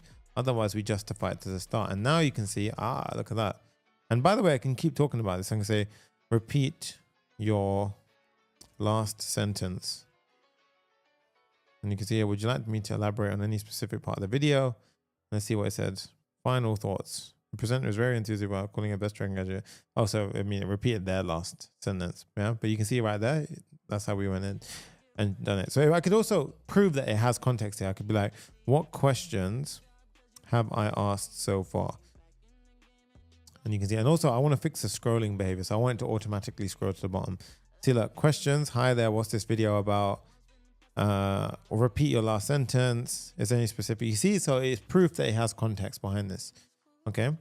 So in this case, boom, we have the styling a bit more nicer. Now I want tool calling. So this is a more interesting part here. So the assistant message or the AI agent essentially. So here is where we want to get a bit more classy about the response now. So what I want to do is I want to have a div surrounding this entire thing for the AI message. And I'm going to go ahead and say space y of 3. And what I'm going to do here, guys, is I'm actually going to have a little check, which basically renders out a couple of things. So when we have a message response, remember it came back as, we also had an array of parts. And parts is very important because parts could be tool calls, it could be text, it could be different parts of the message that come back. So what we do is here we render through each of the parts. Okay. So what we're going to do now is over at this point, we're going to say if part type is equal to, and you can see that reasoning, source, text, tool invocation. Reasoning, if you add the reasoning model, go for it. You guys can even render out some really nice reasoning UIs. You can see really down to a cool level of what you could do here, right? So if it's text, then we're going to render out the original message. Okay.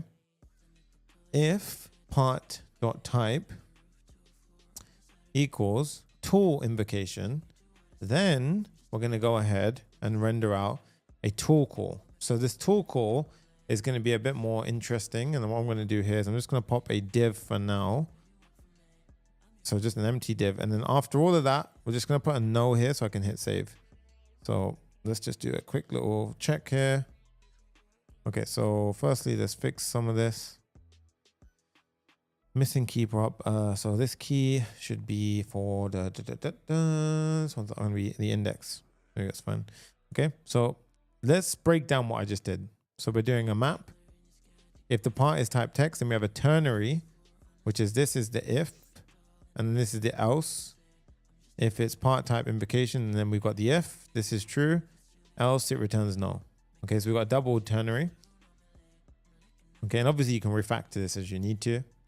Now, here's the cool part. So where I went to the tool call, let's see for ourselves. Where's the tool call? So there would have been a tool call somewhere here. So what we can do now is here, let's just say tool call, hit save.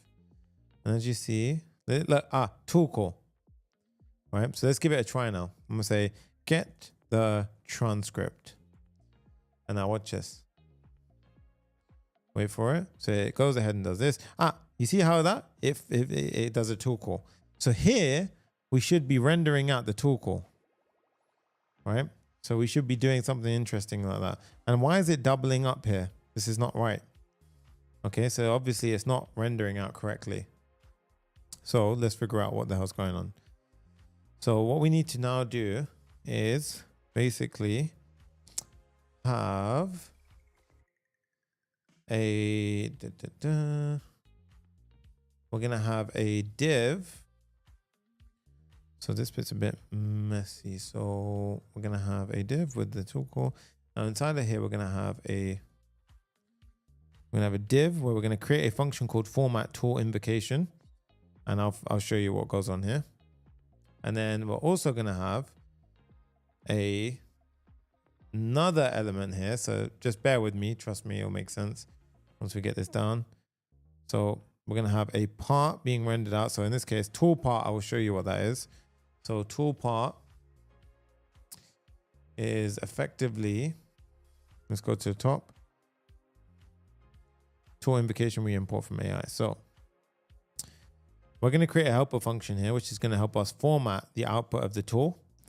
And then here, what we do is we access the tool invocation, the result of the tool.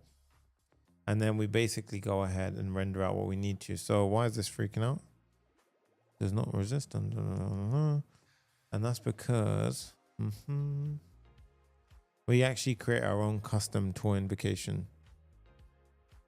So yeah, the reason why I did this was because for some reason their typings hadn't been updated, and rather than overloading things as well, I'm going to go ahead and just give you a simple tool call. So in this case, tool part, this is where we basically render out the logic for how we want it to look, right? And you can see overflow auto. So essentially what we've done here is if we look at the final one, you see this? This is essentially what I want to come back.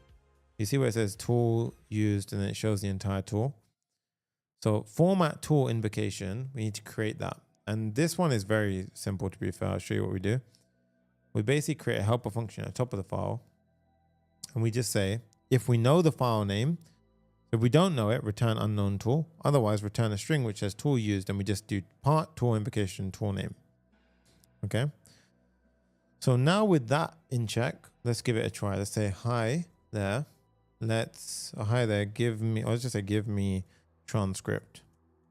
And let's see what goes on now. So give me transcript. When it does the tool call, we should be rendering out. Look at that, fetch transcript. Look at that, guys. We got a double up.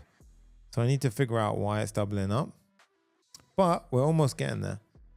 And the main thing here, guys, is that as a scrollable transcript, so we can actually see it fetch the entire transcript. The problem is that we are sending back extra messages. So that's what we don't want. Now, I believe, so one thing I did do wrong actually is I'm just wondering, last time I just sent back the transcript. I just want to rule a problem out here. So I just want to make sure, give me transcript. This is the main setup. Once we've got this down, then we're pretty much good to go. So give me transcript. I just want to try one thing here. I don't think this is the reason, but transcript. Okay, so that's not it. Yeah, I thought so. It's rendering logic. Okay, so transcript. Go back. Let's go ahead and right now the result comes in messages. So the actual issue here is our rendering logic. So we've got some sort of mishap here, so where I'm rendering it double time.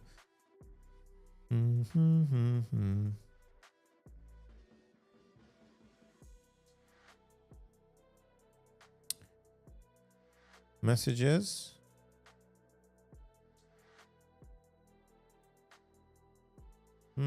That's strange actually. I'm just trying to think.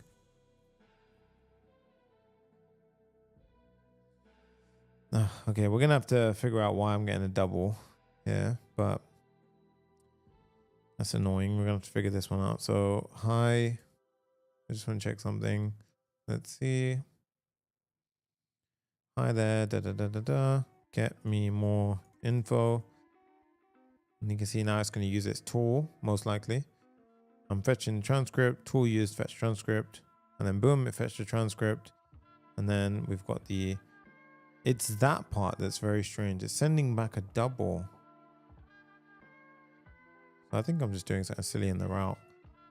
Debugging, live 101, guys. So we've got the system message, the model, the messages.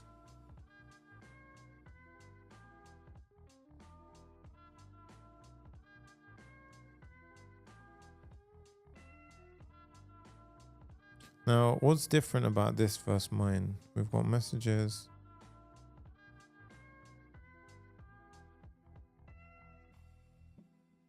Content, system message, messages.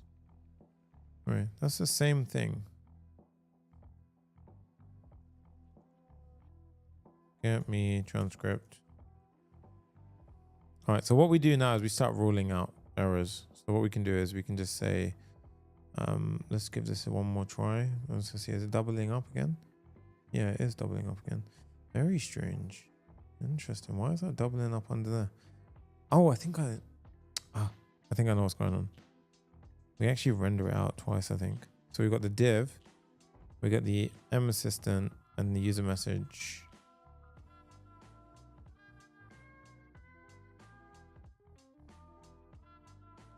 The annoying part is that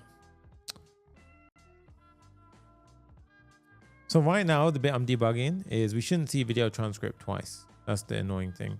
We see the tool used and then we're actually rendering out again. So I messed up something silly here. Bit of debugging.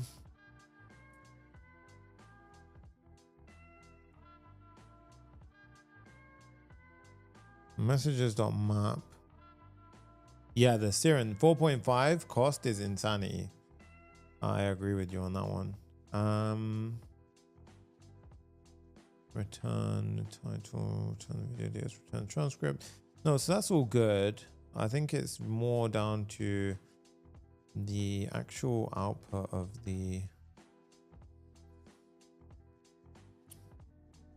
Okay, I'm gonna do one thing just as a sanity check for myself, and then I'm gonna figure out where the bug lies. Is I'm just gonna literally replace all of mine with my prepared code, and I'm just gonna check something. I just want to rule one thing out.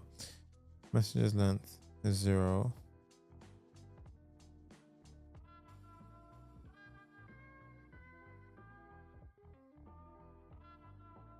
Okay, so I'm gonna undo that. So the error gets fixed when I do that. So it means that the issue, it's not here, obviously. The issue is somewhere between here and here. So let's figure out where the hell this issue is. So we've got the first thing is if M parts and M role assistant message, then we render this out. Else we render the user message. So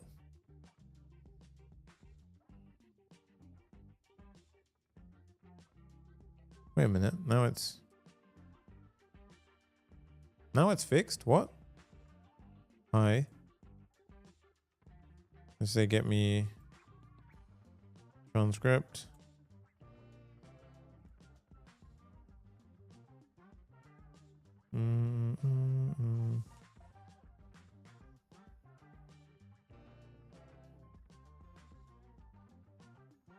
Did I not save or something? No. Okay, so I haven't. No, so if I save now, we should see the error come back. No. Okay, well, that was very strange. Let's try it one more time for sanity. Give me transcript. Sorry, guys. I have to rule this one out. I feel like I'm going insane. All right, give me transcript. Let's see. The tool call works.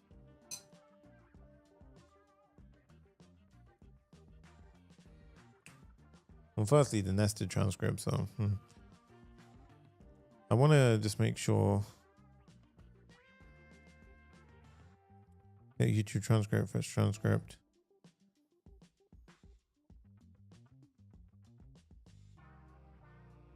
Let's go back to our route. Fetch transcript, transcript, dot transcript.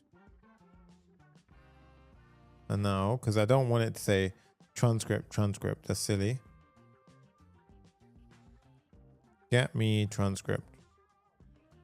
You will need to top up your account, by the way, for the Claude part, right? So Claude 3.7, you have to top up the account. Otherwise, you wouldn't be getting a response right now. It'd be saying out of token. Okay, so I just didn't save it. For God's sake, I don't know what the hell happened there. That was very strange. Okay, but now you can see, there we have it. Tool call, fetch transcript, and then it says transcript summary. Amazing. And what's really cool about this, guys, is if I was to go ahead and say, tell me what happens in the first 1 minute. Now you can see it has access to a transcript. So look at this. It literally goes and shows me the first minute. And if you look into the first minute, up until this point, it says stuff like DJ hit me up and asked, blah, blah, blah, blah, blah. They talked about, I even purchased DJI RS2. And you can see, look, it literally talks about it all. Mentions buying the RS2 gimbal, mentions sponsorship. Look at that. That is incredible. So you don't even have to watch YouTube videos anymore. This AI agent can just help you understand the whole thing and basically get questions about it. So that's damn awesome. Now, let's do the database part of this for the transcript. And then that way we've done an entire flow for one tool. And then several tools afterwards won't be that hard. It'll be very quick. Okay. So let's go ahead and jump into this now. Okay. Okay. So inside of the fetch transcript, this is where we're inside of our fetch transcript tool right now. So fetch transcript tool, where is it gone? So we're going to do a few things at once here because I'm going to have to get to a point where we pretty much can move fairly quickly. So I need to show you a full flow on something. So we have the get YouTube transcript function. Okay. Now what we need to do here is I'm basically going to go ahead and check if the transcript exists in the database. So here, so checking if transcript is cached. So this essentially, we need to do a convex query, which basically goes into the database and gets the transcript by the video ID. We pass in the video ID and user ID, and we should get back a transcript if it exists. Now, the first step is we need access to convex. So what we're going to do here is at the top of the file, we're going to say, oops. We could do it. Yeah, do it at the top. We can say convex HTTP client and we pull that in. So convex equals new convex HTTP client, and we basically go ahead and hit this up. Now what this will do is it will allow us to create from our server action, or from our, action, wherever we're calling get YouTube transcript from our route. This is basically going to allow us to do API calls. Okay. So what we're going to now do is we're going to say convex.query, pull in the API from our generated docs, and we don't have transcript. Okay. So we need to create all of this stuff now. So let's go ahead and build out our convex routes. So inside of convex now, let's start building out the database so we can start getting things set up for everything else. So we go inside of convex, and the first file that we need to worry about is one called transcript. And this just represents all of the areas inside of convex. So right now you can see in here in our dashboard, we have in each of our individual tables, transcript, titles, images, videos. So I'm basically creating a file to represent the transcript. So transcript.ts. Okay. Now here, we're going to have two files, two imports, v from convex values and mutation and query. And then we're basically just going to go ahead and create all of our helper functions. So the first one that we just called is getting the transcript by the video ID. So say a query, and we pass in two arguments, video ID and user ID. And then we have the handler that fires off what should happen when we call it. What this does is it says return the database. We query the transcript table with the index by user and video, and we pass in where the user ID matches and where the video ID matches. Now, if we look inside the schema at the transcript table, we can see transcript. We actually created an index by user and video. That's why we can search for it like so. Okay. So this allows us to go ahead and do this. Now, if we go back to YouTube transcript over here, you can see, no longer an issue. Okay. So this will now, if we go ahead and comment this, you see how we get strongly typed responses from this. Okay.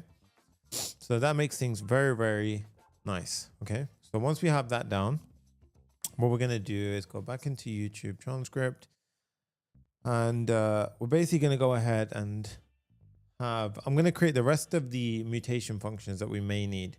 So we're going to have another one for storing transcripts for a video. Okay, so let's go back to transcript. And now here, we're going to have another one for storing. So this one is going to be a mutation. It takes a couple of arguments. It takes the video, the user ID, and a transcript file in it, which is an array with text and timestamps. So this matches the transcript interface that we wrote earlier. When we call this function, which is a mutation function, we basically, firstly, we check if the transcript already exists by doing the same call that we previously did. Okay. And then we check unique value. If it is already there, then we return the existing transcript. So basically what we're saying here is we shouldn't keep calling this external YouTube library to go ahead and get the transcript. We should save it the first time we do it, but we're saving per user. Why is that so important? Because the reason why we do this is because we basically want to have it so an analyze video token is spent when you first reach out to get the transcript. That's what we're going to classify as one transcription, and we're also going to classify that as one analyze event. This is just a couple of examples of what you can choose. Feel free to change it up as you wish. And then we're going to create a new transcript if it doesn't exist. Okay. So what we will now do is we have the existing transcript here. Oh, sorry. Another thing we're going to do is go into transcript. So we've done the store transcript. I'm also going to have a get transcripts by user ID function as well, which is basically just we pass in a user ID and it gives us back all of the user transcripts. And I'm just going to show you a delete one in case you ever want to use it.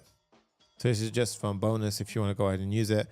Here's a delete one, takes the ID and user ID, and it will go ahead and delete if the user permitted to delete it. Okay. So in this case, going back to our get YouTube transcript, what we're going to now do is we're going to basically go ahead and let me get rid of the console logs right now because they're kind of all over the place. Okay. So now we get the existing transcript. Okay. And then what we do is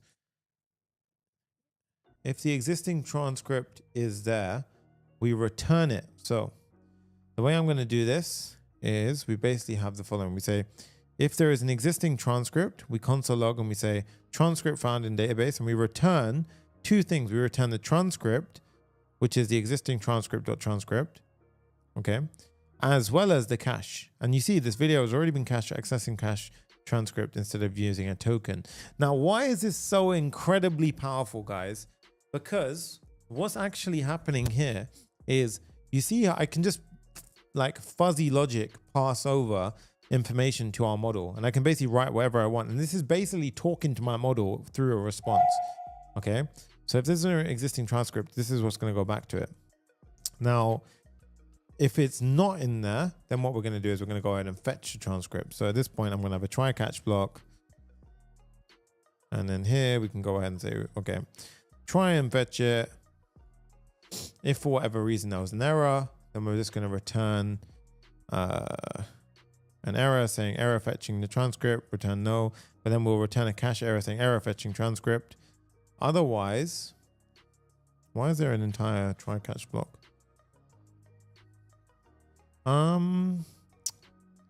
Yeah, remove the top level try. I mean, that's fine. Yeah, I don't know why we had a catch block at the bottom.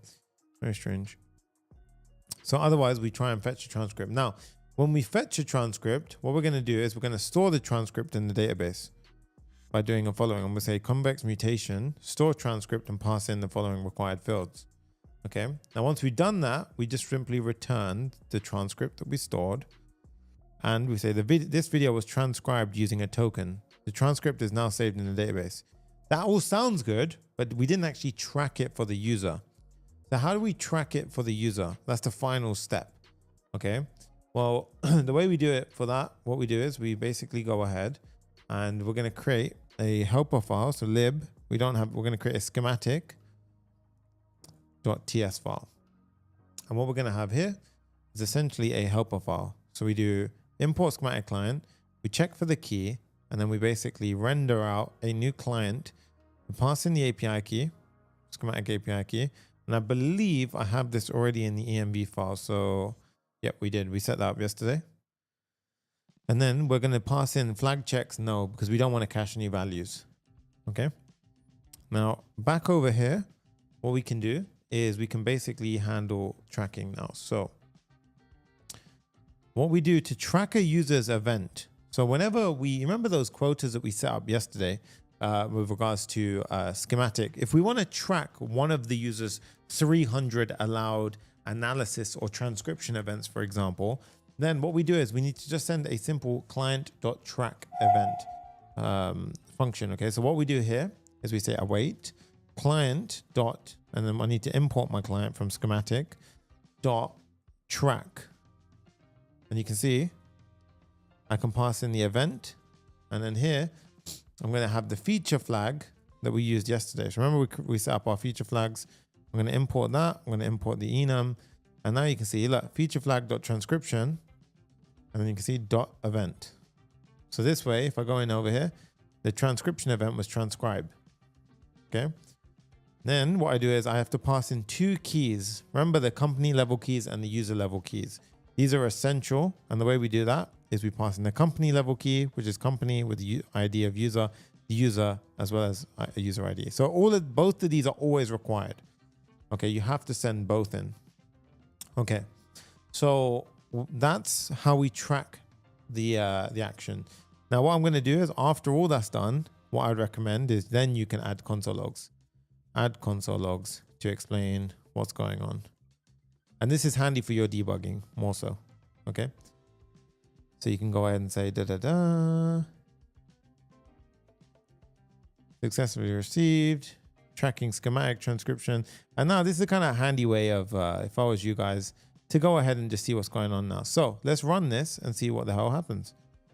So if we go into our terminal now, and type in and say, give me, oh, let's do a refresh. Otherwise it'll give me the previous transcript I got. So give me the transcript and let's see what goes on, guys. So give me the transcript. And right now we have 0 out of 300 calls. Okay. So DGIRS 4, fetch transcript. And look at this, guys.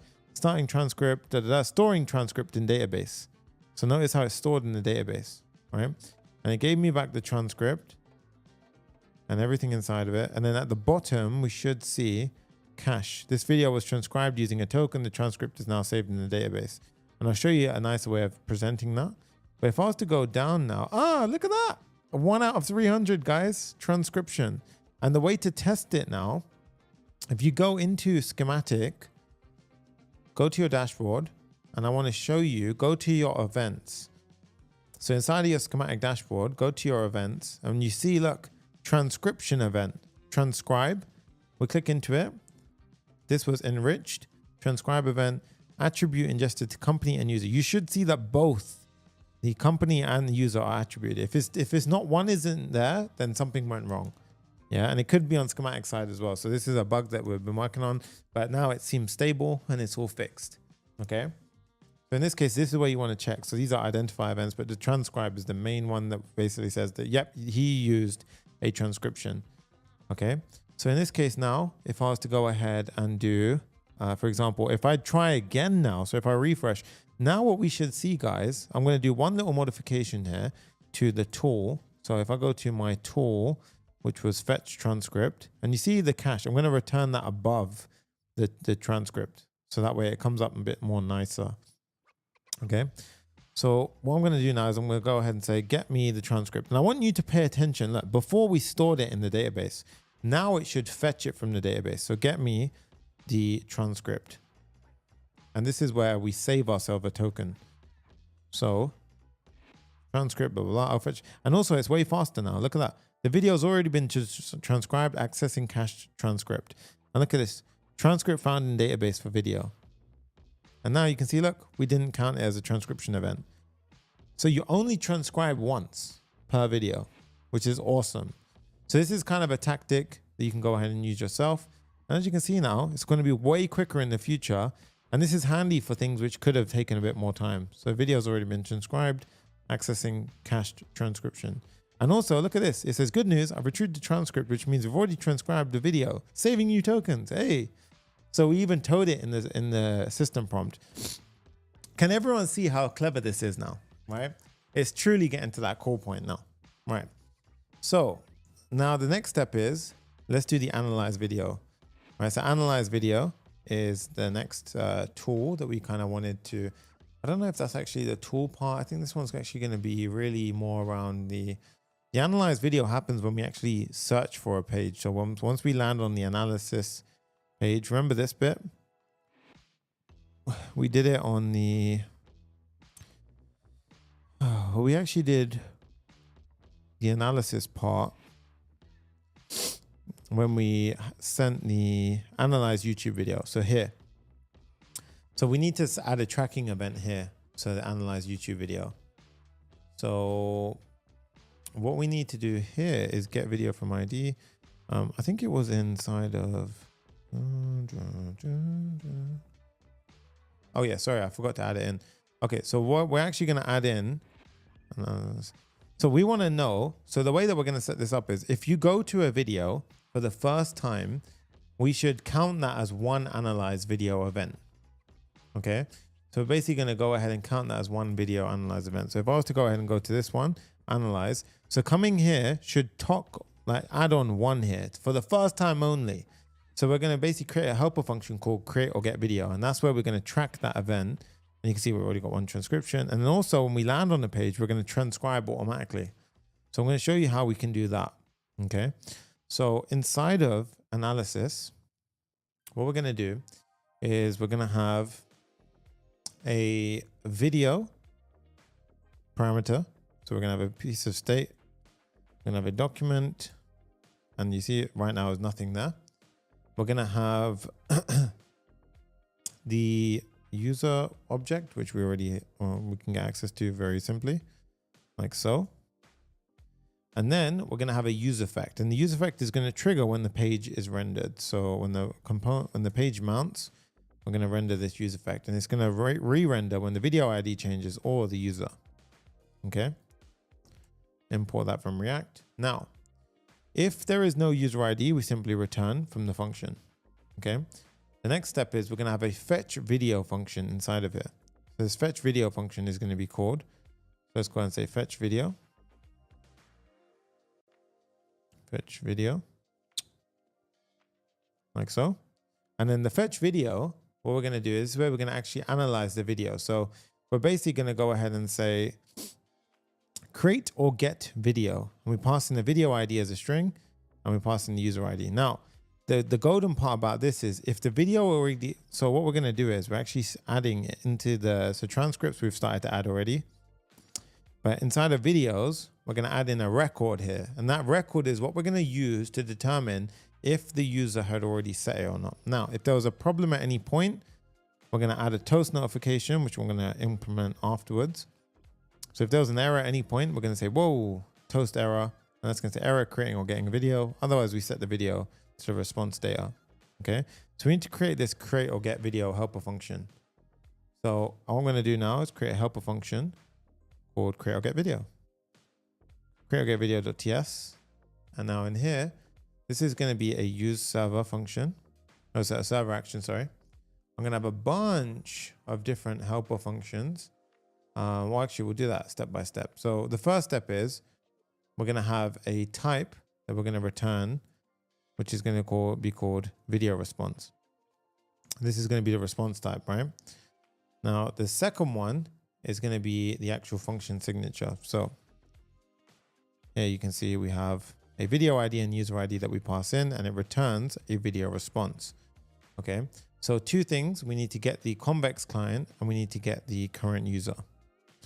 Okay, so convex client, we're going to create a helper function from convex for convex. So the way we do this is inside of our lib, we're going to have a convex.ts file, and this is going to look something like this: convex HTTP client, get convex client. Okay, so if it's all set up correctly, it should return us a client. Now here, what we do is we pull in our convex client, and we have the user as well. And then once we have that in, what we're going to do is we're going to do a couple of safety checks. If the user is not there, we're going to return successful, user not found. And this is the reason why I'm formatting like this, is because we're going to eventually render a toaster notification out based on that. Now, I am going to start implementing something, which is check feature usage limit. So I'm going to create a helper function called, do I do that now or do I do that later? 1 minute, guys. I'm just double checking something. Oh, okay. So I'm going to create a helper function now because we're going to have to do it anyway. So I need a helper function which essentially tells me if I've exceeded my quotas at any point for a given entitlement. So what I'm going to do is I'm going to create a check feature usage limit TS file. This one is going to have the following. So basically, I'm going to import client and feature flags. I'm going to go ahead and do the following. So I'm going to return. I'm going to have a function which takes user ID and the event subtype. The event subtype is just like the event, you know, the names from the feature flags. So these, for example, transcription, image generation, and so forth. And then what we're going to do is a couple of checks here. So the way we can do this is firstly, we need a try catch block. So try catch block. Okay. Now, what we do here is the try block. We're going to go ahead and have a wait. And so we're going to actually access client entitlements. So this is from Schematic now. It's so annoying. It bloody returns this headache. So yeah, there we go. Unless we return something. So there you go. Just return success true for now. That's fine. Just for now, because otherwise it's going to be covered in red. Yeah. So here what we do is client.entitlements get feature usage by company, and we pass in the keys of the ID of the user. Now what this does is it goes to the company which matches this ID, which is our user ID, which is how we've been recording all the events and identifying and everything like that. So this is why it's key to understand what's going on now, because what this will do is it will go ahead and get me all the feature usage amounts. So then what I can do is I can map through the returned response and check against the subtype that we gave. Subtype again, if we gave transcription inside of check feature usage limits, and I said, okay, for this user, give me back the transcription ones, it will go ahead and it'll map through and it'll check, does that feature match in there, right? If there is no feature that pops up, what we then say is, well, that's wrong. This feature is not available in your current plan. Please upgrade. Otherwise, we get two values back. We get something called the usage and allocation. Usage is like 0 out of allocation, which is 300. Okay. Now, for whatever reason, if any of those are undefined, then a system error went wrong. We say false contact support. Okay. So that's just like something went wrong in the back end at that point. Otherwise, what we can say is if the usage is equal to or has exceeded the allocation. So if for example, you've run 300 calls and your allocation amount was 300, remember when you're on your plan. So imagine you're on your managed plan and you see how it's like 17 out of 300 right here. So 17 out of 300.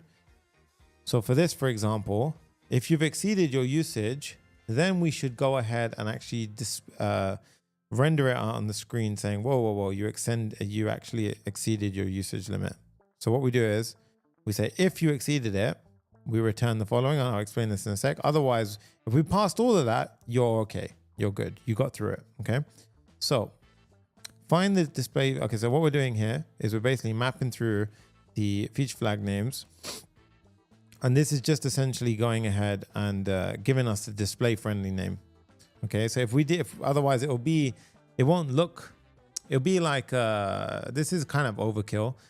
But all this is doing is, for example, if the feature flag was transcript or analyze video, it would be nicely written as analyze space video, right? And that's basically what we gave the title inside of schematic side. So in schematic side here, it would have been like a really nice feature name. So it would have been one of these. Video analysis is what will pop up. Okay, so that's basically what's happening there. So that's how we go ahead and do that. Now, the only thing that I'm missing is feature flag we don't need for now. Okay, so this is our check feature usage limit function. Okay, so get rid of that now. Go back to create or get video. And then here, what we're going to do is we're going to check if the user has access to the analyze video event. Okay, so here we do check feature usage limit. And this is where we pass in, we import all of our specifics. And what this will do now is it checks. It goes to the back end and it says, whoa, is this user, have they got access to this event or have they exceeded their limit?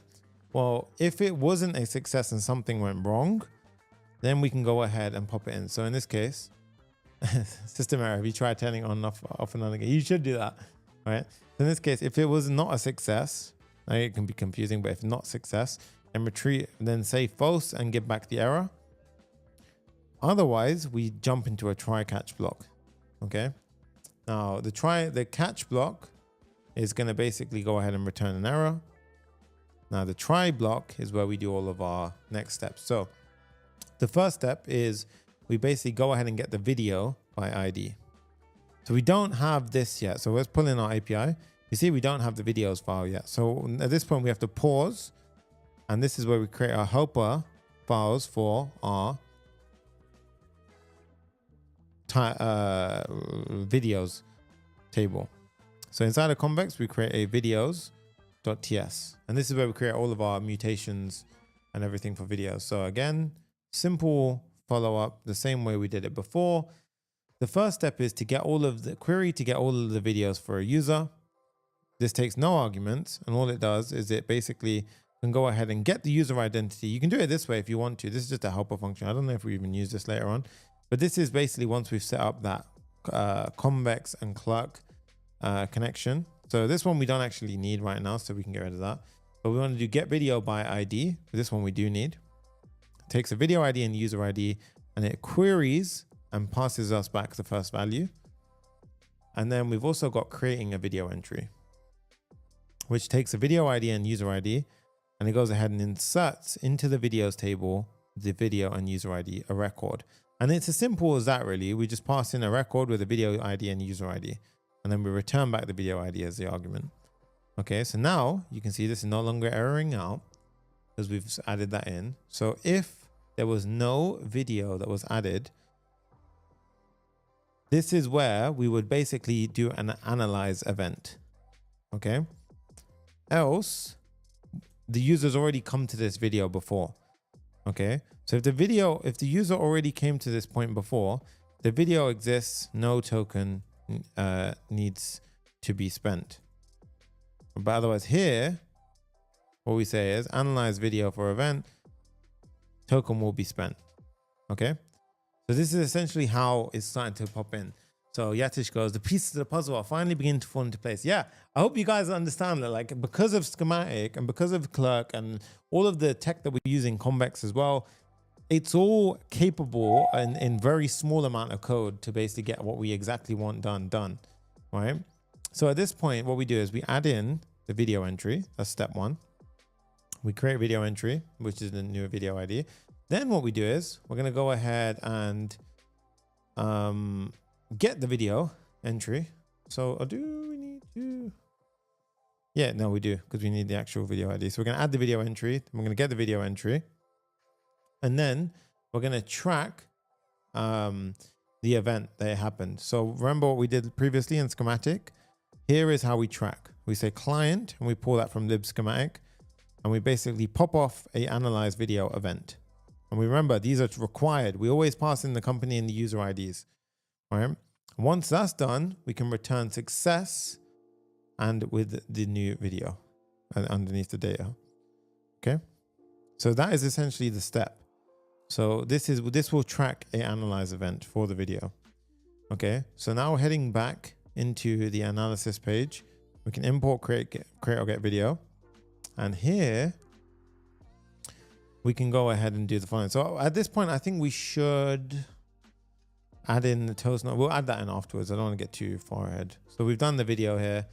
So now in the analysis area, what we can do is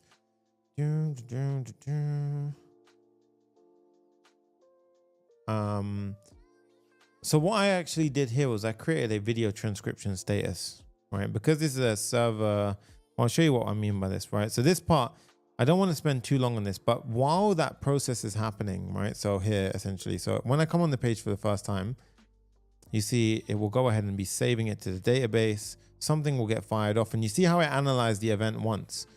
So can you see how it fired that off? Analyze video. Now, if I come back to the page again, it would have already found the analyze. So we shouldn't get an analyze event again. See that? See how it didn't change? But if I go to a new video, right? For example, if I go to another video, so let's go to AgentTube, this, and now we should see another analyze event. Okay, so in a second, you see, boom, analyze video too. If I do a refresh, now that's good. But while that's happening, we want to see some kind of update, right? And that's all happening because it would be storing in the you see the videos records for that user is storing up those video IDs, right? Now, what we want to do with that is the video transcription status. So I'm going to pop in a bit of code here. It's a bit of a chunk, but what I want to do is I'm going to pause the video and explain it here. So what I mean is you can pause the video and explain, and I'll explain the code, what it does. So I'm going to pop this chunk in. And what this is, video transcription status. This is a ternary. It's saying if the video is undefined, by default, it starts off as undefined. What we do is we put a loading tag. If there is no video that comes back, so that would happen in the case that it was first time analyzing the video. Then it would render, this is your first time analyzing the video, one analysis token is being used. Otherwise, if a video came back, you'll say analysis exists for this video, no additional tokens needed for future calls.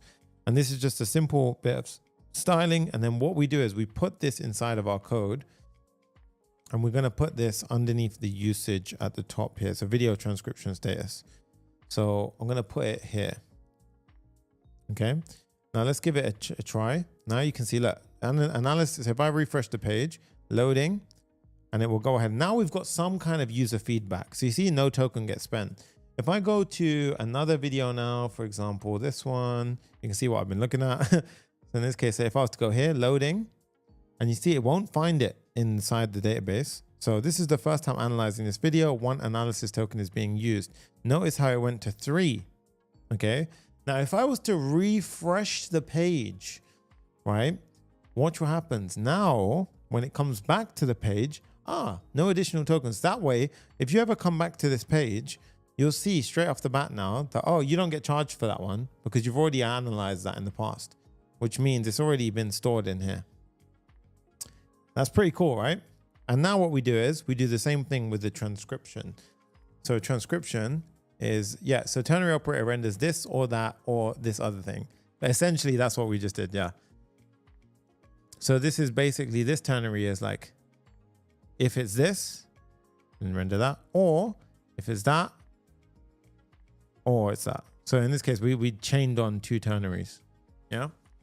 So that's how we essentially go ahead and do that. So the analyze video is done. And again, anytime a event gets tracked, you can simply go to events and you guys can see for yourself where the event enrichment happens. Yeah, and you see how we have to pass in company and user, both. That's because this could be built for B2C or B2B. We're doing B2C at the moment. Yeah. So firstly, that's damn cool. So smash that like button because that was a lot. So I'm gonna have a quick little bit of water and then we're gonna carry on. But we're doing very well. Okay, next up, we have the transcription. So transcription already happened actually, so we don't need to worry about that. I think what we should do next is for the transcription component, before we carry on with the AI agent, I'm going to handle a automatic generation. So when you land on the page, we already behind the scenes have set up transcription in such a way where it will go ahead and it will use a cache value it's already found. So even if you called the same thing twice, the same transcription function twice, it will go ahead and still use the cache value. So with that in mind, what I'm going to do, guys, is I'm going to create a handle generate transcription function. And this is going to be a callback function, which, yes, I am aware inside of React 19, this will get rid of it. But in this case, we're not using the, I don't know if it's using compiler, so I'm not going to go into all that. But in this case, an asynchronous function. So I'm just going to go and give the entire thing here. So this is going to be a callback function, which does something. And the dependencies for the callback function is going to be feature usage exceeded. So in this case, this one right here. And what we're saying is this handle generate transcription. The goal of this is when the component first mounts, so this transcription, it will automatically transcribe because we want it to automatically get the transcription the first time. Okay. So if feature usage exceeded, it will say the user must upgrade. Otherwise, what it will do is it will go and get the transcription, get YouTube transcription, and it will set the transcript. Now the transcript, we need to go ahead and actually create space for. So why is this freaking out? Did you mean set transcript? Oh yeah, remember we got rid of it. So it was set transcript. And now to make this automatically fire off when we go ahead and actually run it, what we can do is we can have a use effect. All right, use effect fires off when it mounts. And then what we do here is we simply pass in the two dependencies and we say handle generate transcription and video IDs. Hit save, hit refresh. Server only cannot be imported from a client component module. So let's dive into what I've done here. Get YouTube transcription. So this get YouTube transcription is actually a server component. So yeah, I don't know why I didn't do that. It's inside of actions. It should have been a use server component. Yeah. So now we hit the refresh and you can see it's created clear separation. That one is only available on the server. And now if I go down here, guys, you can see it already fetched the transcription. Well, hey, so let's try it out one more time. So I'm going to go ahead and grab a video link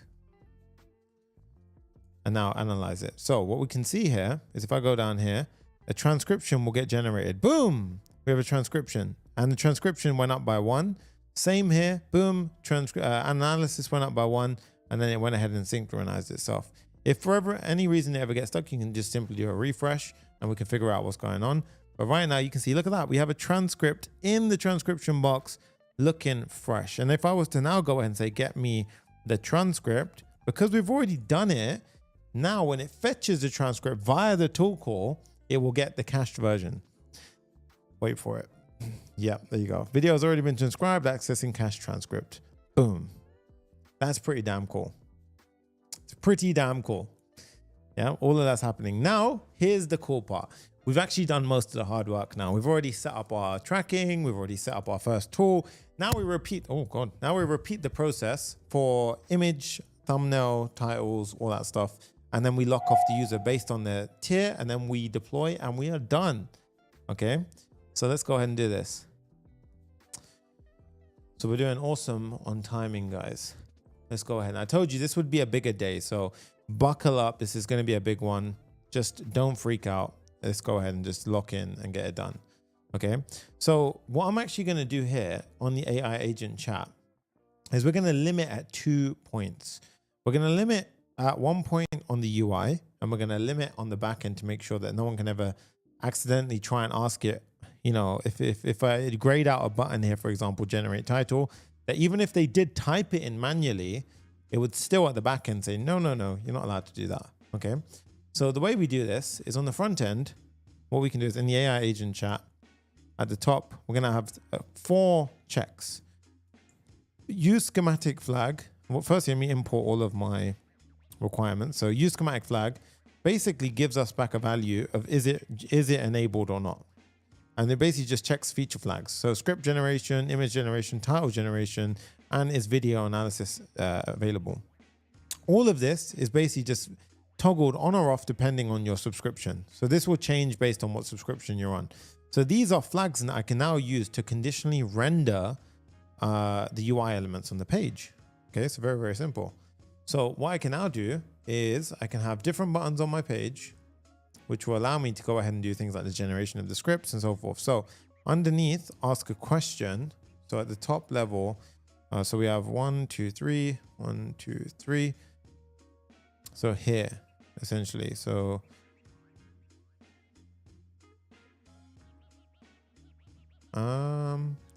where do I have these buttons? So where's my form? Outside of my form, yeah. So I'm gonna have a div here. This is gonna have a flex gap of 2. And then this is actually gonna have the buttons. So the first button is gonna be the following button. It's gonna have a letter text button, and it's gonna call a function called generate script. This is the styling. You can feel free to pause the video. It's gonna have an icon of letter. And if its script generation is enabled, it'll say generate script. Otherwise, it'll say upgrade to generate a script. Okay. Now the generate script function at the top over here, we're going to create a generate script. And all this does, guys, is it just goes ahead and it appends a message. So here in use chat, what we're going to do is we're going to tap into one more thing called append. And append, you can see here, appends a user message to the chat list, and it triggers the API call to fetch the assistant response. So what we're going to do is we're going to have a const generate script function here. And what this does is it generates a random ID. This one we're going to pull in from the AI SDK, like you can see there. And then we're going to pull in, and you can see it's an ID generate script with a random ID. The user message and the content is generate a step-by-step shooting script that I can use on my own channel to produce a video that's similar to this one. Don't do any other steps such as generating an image, or just generate the script only. So now if I click this, boom, you see how it automatically appended the message, and you see how it starts generating a shooting script. Okay. Now you might be wondering, Sonny, but if I don't have access to that feature, I could just type that in, no? Well, no, you can actually disable these features, right? Based on blah, blah, blah. So, and all this stuff. So in this case, but this is purely like kind of demonstrations and demos of showing you how you can track and how you can gate. So that's the main concept here. It's not about finding edge cases. It's about showing you the tech to do that. And then you can go ahead and build out your core platforms. So generate script is done. Now we're going to have generate title. Same thing. Very, very simple now. So once we've got generate script, we're going to have another button under it called generate title. And this is going to have a pen icon. And it's going to have a generate title. I'm also going to have a generate image. Okay. So next underneath is going to be generate image. So this one's going to be an image icon. And we need to create the generate title and image functions. So these are exactly the same, by the way. There's nothing else special about these. Generate title, same thing. And generate image, same thing. So I'm going to pop both of those in and show you. Look, they both generate a random ID, generate image, user, generate a thumbnail for the video, generate a title for the video. Cool. And now if I was to go into here, and if we do this, generate title, boom. And as you can see now, to provide you more fetching information, the video has already been transcribed. Great. I've retrieved the transcript for the video. Anyone having problems, remember, you also get the code for this tomorrow, right? You can see this, look, video summary. Did I say generate title? Yep. So video title, cool tech and gear you won't regret buying, right? Give me, and right now we haven't got a kind of a tool, right? So in this case, it's just done it from, I retrieved the transcript and then blah, and it gave me a kind of example, right? But in this case, we're going to create the tools now to do it. Even generate image. So if I say generate an image, watch this. It won't know what to do. It doesn't have the tool. So let's check it out. So generate a thumbnail for this video. Based on the video, I can suggest an effective thumbnail. And look what it does. It goes, here's my recommendation for a thumbnail. So it doesn't actually create me a thumbnail, which is kind of sucks. I want to go ahead and actually generate a thumbnail, and I want to save it in the database. I want to do all that cool stuff. So let's go ahead and build the tools now to support that. So head back over to route. Well, firstly, what's going on here? What's this? Is video analysis enabled? Oh yeah. So here we want to add two things quickly in. So down here, remember, if we actually ran out of our analysis tokens, we want to disable the chat. So you can't actually chat at that point to the video. So what we're going to do is at the input level. So here for the placeholder, we're going to change our placeholder. So if the analysis is disabled, upgrade to ask anything about the video. Otherwise it will say ask anything about the video. And then we're going to also have a disabled state. Okay. Now here is the disabled state. Now, can you see how we've got status, streaming submitted, or video analysis? So we don't actually have status at the moment. Okay. So you can see here, there's no status. So I'm going to show you something very, very cool. What we can do is we can actually pull status from here. And what status does is it's quite cool actually. So you can actually go ahead and say, even for the button, instead of send, depending on what the status is, I can actually disable that button. So I can actually change the text. So here, rather than saying send, I'm going to put status. If it's streaming, AI is replying. Otherwise, if it's submitted, AI is thinking. Otherwise, send. So now if I type in hi, AI is thinking. Oh, and it blocks me from sending another message. AI is replying. Very cool. Okay. And now, so here, Siren goes, Sonny, you could use that thumbnail description as a prompt for generating the actual image, or maybe you're forecasting what I'm about to do. Very cool, right? So good thinking. That's exactly what we're going to do. Okay. So in this case, but it's going to be very cool how it ties together. Okay. So in this case, we've got that down looking very, very cool. I think at that point, what we can do is we can add in the toast notifications yourself, and maybe I'll give that to you as a challenge. It's very easy to add toast notifications as well. You guys can feel free to even do that, but we'll see. Let's create the tools first. So I don't want this to become a 4-hour video. All right. So inside the route now, we're going to carry on adding our tools. So right now we've done fetch transcript. Let's do the generate image tool. Okay. So generate image tool. So what we're going to do is we're going to have a couple of things at the top. So we're going to have a image size, and this is going to be the size of the image. It's going to be a thumbnail size. We're going to have a convex client, right? And then we are going to have a few extra things. But for now, anyway, the tool is the main thing. Oh, actually, sorry. I've messed up. This isn't going in here. This is not going in here. The first thing is the tool call itself. So the generate image tool is, firstly, the description is to generate an image.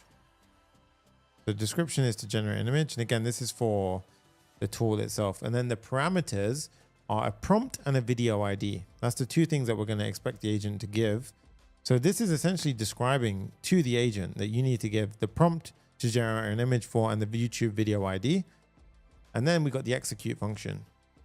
And then the execute function is going to go ahead and check two things. So firstly, what we do now is I can add in a cool check, and I'll show you what's going on here. So firstly, let's import our feature flags and everything that we need. The video ID right now comes in from here. So generate image, video ID,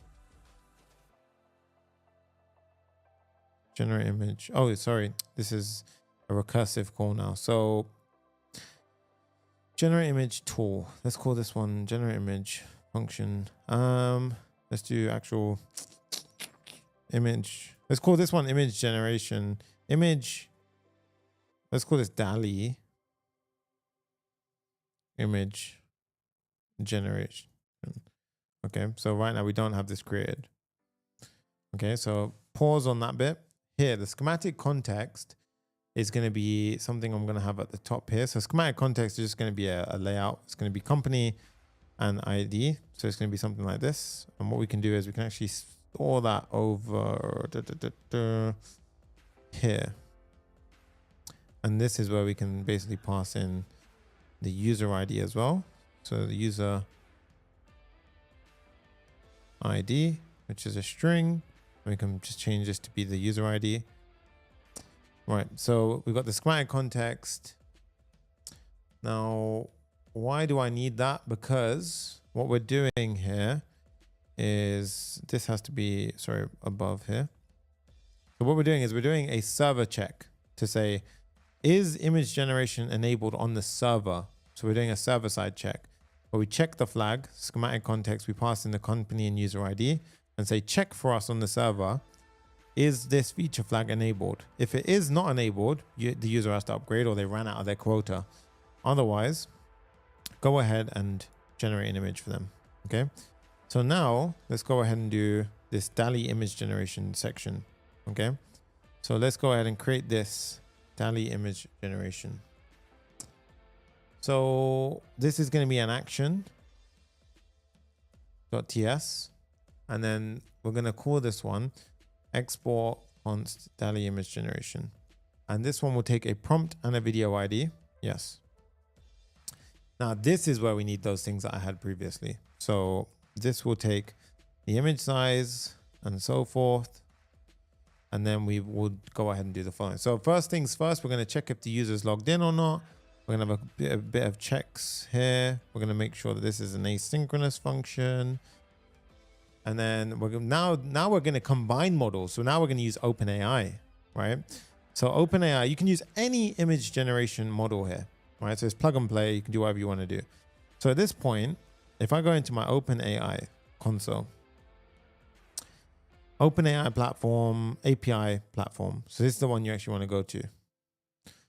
Is it this one? I always lose track of which one it is. Platform.openai.com. Okay. So we want to go to platform.openai.com. And then you can see I've already got an account here. So if I go over to my settings, API keys, I've got tons. You want to create a new key and you're going to save your key here and select a project. So I'm going to create a key called AI challenge, select project, default, or create a secret key. Now I'm going to create my key. And I'm going ahead and it'll pop up on the screen right now. So you can actually see this one because it's hidden. Okay. You save the key and then copy it. And now I'm going to go ahead and close that, go back to my code into my environment file. And what I'm doing now, guys, is I am inside of my environment file. I'm typing in. One second. So I'm now going ahead and putting in a environment variable. So I'll show you what I'm going to do. So here we're going to say const OpenAI equals new OpenAI. And we need to install OpenAI. Right. So I'm going to install that afterwards. But this OpenAI key inside your env file, you're going to add this key in and paste in the value. So I'm going to hide my screen now. So I'm in my env file. And I'm adding in a OpenAPI key and I'm pasting in the key that I just got from OpenAI. And now I'm closing my environment file. So now I've populated this based on the key that I got over here. Okay. And now I need to install OpenAI. So pmi OpenAI. This will go ahead and install it. Quick little, water break. Wow, we got crazy viewership. Yo, this is crazy. Actually got like 2,000 people in total watching right now. Okay, so we got const OpenAI equals new OpenAI. And then what we do here is we say if there is no prompt, failed to generate image, failed to generate prompt, because this is actually going to come from the model itself. And then what we do is we use DALL-E. So we're going to use DALL-E to generate an image. Now, the way that we do this is to do await OpenAI images generate. And we use DALL-E 3. We pass the prompt in. We're going to use some basic settings here. Quality standard, style vivid. And this will give us an image. Now this image URL, what we can do is we can go ahead and we get the URL like so. Now if it was no image, we say, well, it failed. Yeah.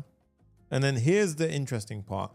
So what we now do, guys, is we're going to upload it to Convex. So Convex actually has a file storage API. And what we can do here is we're going to break it into steps. Now, step one is we're going to go ahead and actually create a short-lived upload URL. Okay, so the first step is we're going to upload to Convex, okay, for Convex. Okay, so the way we do this is we're going to have API images generate upload URL. Now, we haven't actually set this up properly, so I'm going to go ahead and set this up. So that's step one. We have to basically generate a short-lived URL so that we can post the image to Convex. So we need to go into our images. So now we go into our Convex images and let's start creating our helper functions in here. And now we've already done get images. We're going to do a generate upload URL function. So down here, generate upload URL function. So here we've got a upload URL function. So this one, store image as well. So firstly, let me show you the upload image. So this one is just a mutation and it just returns context storage generate upload URL. And then storing image is going to be separately. It's going to be, it takes 3 arguments: storage ID, video ID, and user ID. And then it will go ahead and basically insert into the database the storage, video, and user ID. Okay. So now what we do is we post it. So we get the post URL. So we get the upload URL. That's the first step. Step 2 is we download the image that was sent back from DALL-E. So DALL-E gave us an image URL. It would be like DALL-E.com, something, yeah? We have to download the image on the server. So we fetch on server image URL, then we basically do a res blob. And that will give us the image in blob format. Okay. I just want to check as well. This is actually going to be a server component. So this is all happening on the server. So we should say it's a server action. New server act. Yeah. So that's step 2. Step 3, we upload the image to the Convex storage bucket. Okay. So step 3, we upload to the Convex storage bucket. So we post to the post URL that we got in step 1, the image that we got in step 2, and we basically will post it there. So that at that point, it's posted. And after that, what we do is we get the storage ID back from Convex. And then we console log in just to make sure we get everything, yeah? Step 4, we save the newly allocated storage ID to the database. And this is actually a reference to the uploaded image. So what we do is we save the image reference to the database by passing in the ID, the video, and user ID. Now this storage ID is actually just an image ID that we then use another function to expand into a actual image ID. Now, the one that we actually serve is going to be called something. We've got to create a get image helper function, this get image. Now we need to create that. So if we go into our images helper function, and I'm going to create that right now. So this one is going to be the following. It takes 2 arguments, a user and a video ID. The function itself goes into our images folder, searches via index to match the user and video ID to an entry inside of images, which we just did in step 3 or step 4. If there's no image, we return no. Otherwise, we do context storage get URL. So this is the process of expanding a storage ID into a full URL that is then that we can then render onto the screen. So we go back. This will give us a serving URL. Okay. And then what I'm going to do is I'm going to track that as an image generation on Schematic. Now, of course, we've done this once before, so it's not very tricky. We track the image generation event. So what we do is we pull in all of our helper functions. And now you can see we track this event. And remember, pass in the company and user ID. And there you go. We track the event. Okay. After all that's done, we return the image URL. And this is going to be the database image URL. Okay. So this is the DALL-E image generation execution. Now, once that's done, we can import this at a level up. So this is our tool. Oops. Sorry, guys. This is our tool. And then we return the image. Okay. So this means that we've now set it all up. So let's go ahead and see for ourselves. So I'm going to go ahead and say, generate me an image. So let's see for ourselves. And obviously I'm on the creator plan. So I've already got all the upgrades. So let's generate a thumbnail for this video. Now, guys, bear in mind, all I've said there, I like to call tech in there, but I'm sorry, you don't actually have a tool available to generate thumbnails. So I forgot a step. And that's very cool because you see how it didn't do it. And that's because I haven't told it has that tool yet. So over here now, I'm going to say, okay, you have a generate image tool. And now it's actually, is it the generate image tool? Oh yes. So that actually takes video and user ID. Yeah. And now let's give it a try. So you see generate image, which took a video and the user's ID, which is this one here. Yeah. Let's give it a try. So generate image. Guys, are you ready for this? Let's see if it worked. Pay attention over here because we should have hooked this up yesterday, I think. So that it's using the image, the tool now. And let's see what's going on in the back end. Look, oh, it's generating image with the prompt cool tech and gear displayed attractively with vibrant colors showing must-have gadgets and tech accessories. That's cool. Look, downloading image from OpenAI. Hey, this is working. Downloaded image successfully. Uploading image reference. Okay, that's very good. Saved image reference to database. And then it tried to serve the image. Now, here's why it's not working. Because remember, we have to actually whitelist these inside of next config. So yours is going to be different to mine. So yours is going to be the host name, whatever one it gave you. And then the protocol, which is HTTPS. This will now go ahead and re-render. Get ready, guys. Watch this. We should see the actual thing pop up in a second. Wait for it. Okay. Let's go ahead and see. And now I'm going to go ahead and say generate. And firstly, look, it did it. Amazing. Look at that cool tech and gear you won't regret buying. And it generated a thumbnail. Let's do generate another thumbnail. Let's see.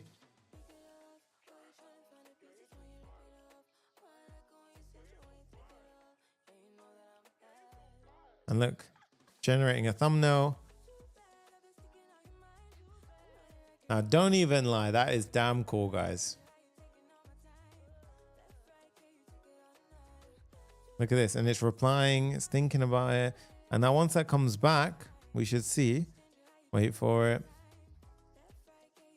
And at this point, you could add in like toast notifications, that kind of stuff if you want to. I'll show you how we can add icing on the cake afterwards. But let's do this one. And the titles are easy in comparison. Oh, guys, look at this. Here's the thumbnail. And you see, look, it generated the thumbnail. Here's the thumbnail for your code. The image showcases an attractive arrangement of tech gadgets. Look at that, guys. And these are actual thumbnails. That is awesome, right? Yeah, that looks super expensive. Oh, what do I do? Yeah, that looks super expensive the way I did that. Let's do one more example inside of a totally different video, just to see this for context. Let's do, I turned my iPhone into a minimalist iPhone, Matt Diavella. Let's see. So let's go over here, see it all in action now. Boom. Oh, that one was actually a very, oh, that's not, what the hell was that? What did I grab? Copy link. Yeah. In this case, I turn my iPhone into a minimal. It will transcribe it. There you go. Boom. Transcription. You see it enabled a transcription event. Boom. 4 to 5 over there. Generate me an image. And this is where the power of it starts to come in. Right? Image generation with AI models always looks like fiction. Yeah, it does. I agree. Right? So in this case, you see how it's starting to reply. And this is where the power of the actual AI tool, this is where the value comes in, right? You as a creator, you know, $9.99 a month, you're paying this subscription. It's damn powerful. It's cool. This is going ahead and going ahead and generating us thumbnails, saving us time. I can generate titles and so forth. And now you can see, look, boom, we have a minimal. That's actually a pretty cool. Look, his one was this, and this would be another one. I mean, like, it could get someone to click. That's the point. And what's cool here, guys, if I say generate me 2 thumbnails, I didn't tell it any logic as to how to do that, right? So let's go ahead and see what goes on here. Generate me 2 thumbnails. Let's watch this now. So now we can see on its behalf how it will go ahead and do that. So generate me 2 thumbnails. Why the demo goes against me right now? Why is it frozen? Interesting. Mine, I got 401. What was that? Okay, let's give it a little refresh and let's do it again. I ran into a weird corner. They generate 2 thumbnails. And there you go. Yeah, it's very strange. Okay. Can you give me some context? Do you want any highlight? So let's say generate 2 thumbnails about different parts of the video. And now what we should see is different parts of the video. So firstly, it fetches the transcript to figure out what are different parts of the video. And then it's going to generate 2 thumbnails based on those 2 different parts of the video. That's pretty powerful. Okay. And it already used our cached value. So this is where it gets really, really nice. So now you can see the full transcript. You can see your image generations. I guess we should do titles next. So while that's running in the background, we can let that do its thing. And look at that. Generate image with prompt. Very, very nice. Okay. So let's go ahead and do our next tool, which is going to be our route. So here we have the tools. Let's do our next tool, which is actually going to be for the get video details. Getting video details is actually really easy because we've already actually done this one. So this one I can do inline. I'm going to say get video details. And this one is actually going to be a tool call from AI. And let's go ahead and pop this one straight in line. And this one's going to have a description and parameters that look something like this. We're going to import Zod. And then an execute function. And this one's pretty much just using our get video details action and returning video details. And we can return that as an object. Yeah. And that is how we do an inline get video details. And now it's strong enough to do that. So in this case, I mean, that's taken a while to do. So I'm just going to go ahead and refresh and forget about that right now. And then maybe that'll come through on the server side, but let's just go ahead and say, get me video details. Let's just see if that tool works. And that should be executing this one. Get video details. You see that? Guys, you see that. Look at that. It went ahead and got all the video details now. So this is just how powerful it gets, right? Like it's really, like, do you guys see what we did? Like the power of it all once it comes together, right? Extracting the video ID is another tool we can give it. Very, very simple inline tool. And this is more just of a flex now to show you just an example of what you can do. But say, for example, the get video from URL feed that we did earlier, you can give it a tool like that. And now if I said, get me the ID of the video, and then I say if I gave it another one. So for example, this is some random video from Facebook, some Facebook glasses thing. Get me the idea of the video, this one. And you see how it used the extract video ID tool to extract it. So you can literally go and do any tool you want, and your AI agent is now trained up to go ahead and do that, which is so powerful, right? I think this is really, really awesome. And the final one we're going to do is generate title. Okay. So generate title now is going to be a tool, which I'm going to go ahead and pop inside of our tools call. So let's go into our tools and let's call it generate title.ts. Okay. Now let's do this one. Let's do, let's do const generate title is a tool call, and let's do export default generate title and then tool. And then for this one, generate a title for a YouTube video is fine. Zod, import it. And then we're going to pass in a couple of things here. I want to pass in the video ID and the video summary and something called considerations. Now, this is where I want to show you the more powerful part. And this is where I don't care about the time limit going up now.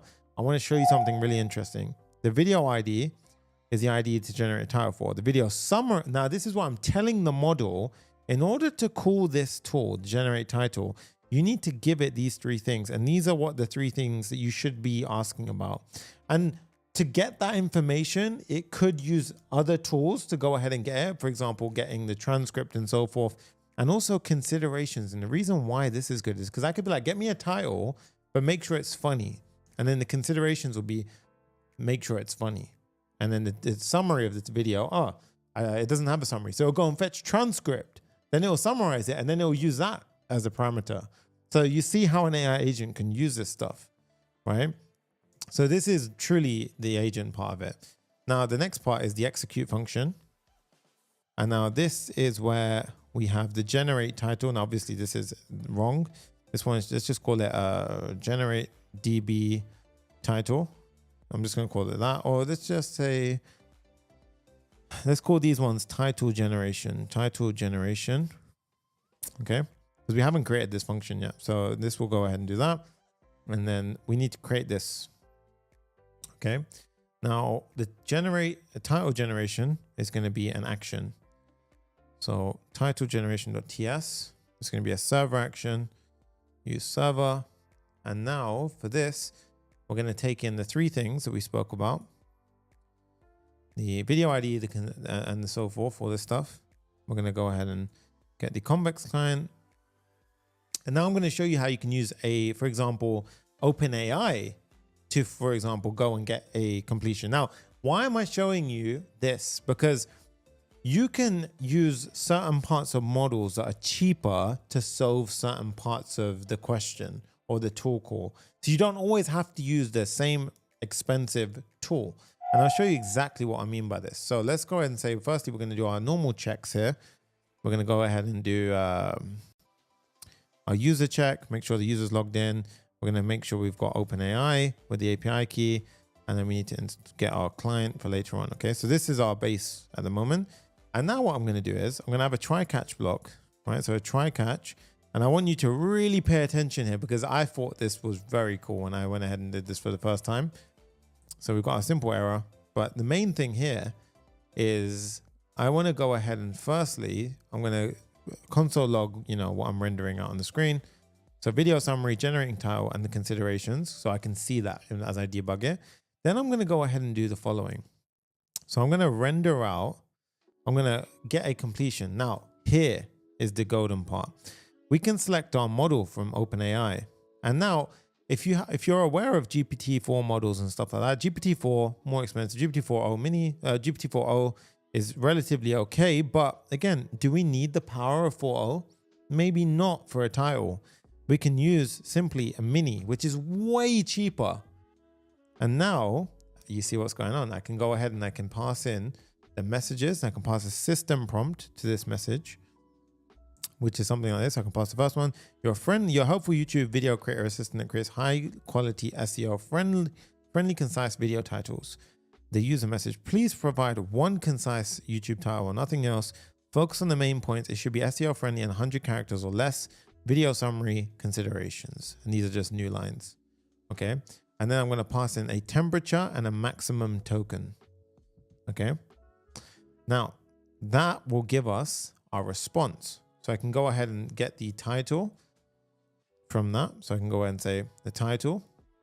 And then I can say if there was no title coming back, I'm going to go ahead and say failed to generate a title. And then what I'm going to do is I'm going to track it after I've added it to the database. So I'm going to go ahead and create let's pull in our API from Convex. We need to create our titles helper function. So back to Convex we go. We're going to create a titles.ts file. Titles. And then here we're going to have a generate function. And we're also going to have a list, which is going to get all of the titles for us. Okay. And I'm going to import the two things that I need. Like so. Now, what is this doing? List is simple. It takes video user ID and it lists out all of the titles for that user and video ID. Collect is basically just collecting all of them, the rows. Generate, mutation. It modifies the database, takes video ID, user ID, and title, and it inserts into the titles field a new row with video ID, user ID, and a title, and it returns the title ID of the newly entered row. Okay. So in this case, go back to the title generation, and now you can see we add it to the database, and then we're going to track that event inside of Schematic. Okay. So we pull in our helper function, pull in our feature flags, helpers, and now you can see we track it, and then we outlog this and we return the title. Now, if we save, we go back to generate title, We pull in our title generate. No, don't do that. It was title generation.ts. Did I export this? Generate title generation. Sorry guys, should be title generation. And then here, actions, yeah. And then that should be a server action, yes. Now that returns title. Now, all we have to do is go ahead and add in our generate title function. And just like that now, what I'll do to make this a bit neater is at the top, I'll add the top neat ones, and then we've got the inline functions. It's just like the tools for use. Oh, these are the inline ones, yeah? We've got the top ones and it gets a bit more messy inline. Now, are you ready for this? Let's go ahead and use it. So I'm gonna say generate a title. And remember, a title requires three things. A title requires summary, video ID summary, and considerations. Now I'm not saying anything. I'm just gonna say generate a funny title about this video. Now watch this. Let's see. I'd be happy to get video details. So it first got the video details. Then it said, let me fetch a transcript to find out what the video is about so I can create a funny title that matches the content. Now I'll generate a funny title for this video. And look, it says video summary, Matt Diavella, generations for the title, considerations, make it funny and catchy, highlighting the minimalist aspect and irony of spending so much time customizing a phone, right? And then title generated. And then look at this. I spent $20 to make an iPhone boring, but still can't sleep without Michael Scott. Right? I don't know what that bit is. And then let's go down. And did we generate the title? I don't think we're rendering out our titles yet. So we didn't actually render that bit out. So we can do that. But you see the track event was done. So if I said generate 2 more titles, let's see what happens now. And I'll have the auto scroll functionality done in a second as well. So in this case, I'm hitting a 401 on chat route. So right now I'm hitting a 401 here. Interestingly enough, why? I don't know. But for now, to be honest, you wouldn't have reached this point unless you were logged in. So I'm going to go ahead and remove the 401. So this, we don't need to do the check here to be fair. So I'm going to say generate 2 titles. And you can also do your limiting here as well. So your gating. Remember we did it for the image generation. You can go ahead and do the same thing here as well. You could go ahead and do the same check. I'm not going to implement this now for the sake of time, but you can go ahead and do that as well. Why is this freaking out? User is not defined in the route. Interesting. Oh, sorry. We'd still need the user. What am I doing? Get 2 titles. Get 2 titles. Get 2 titles. Let's see. I'll be happy to generate 2 titles. And now I want to show you that when we give it tools, it can go ahead and leverage the tools as it sees fit. And it, of course, that will cause 2 tool call title generations to go ahead and do it. Now I'll generate 2 title options for this video. Generate a title once. Quick water break. Guys, look at that. I'm sorry, but that is so cool. And it counted it as 2. And it goes title suggestions. And then it gave me the 2 in a very nice format. Like, come on. That is so sick. It's unreal. Right? The only thing we got left is really the title part. So let's go to our title generations component.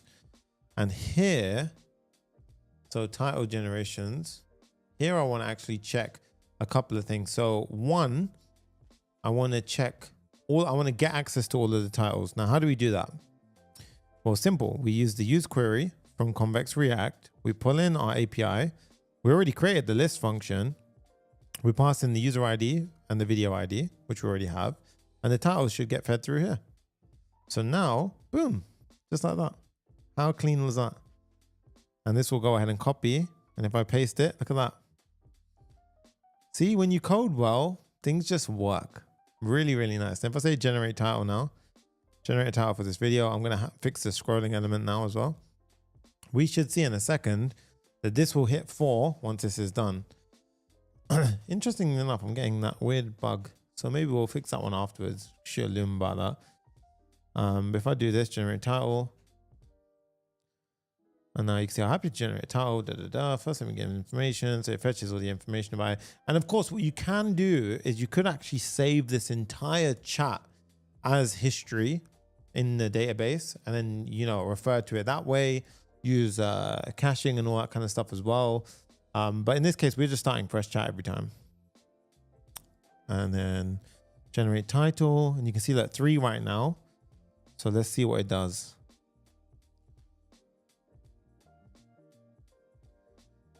The demo. Okay, so its considerations is still generating the title.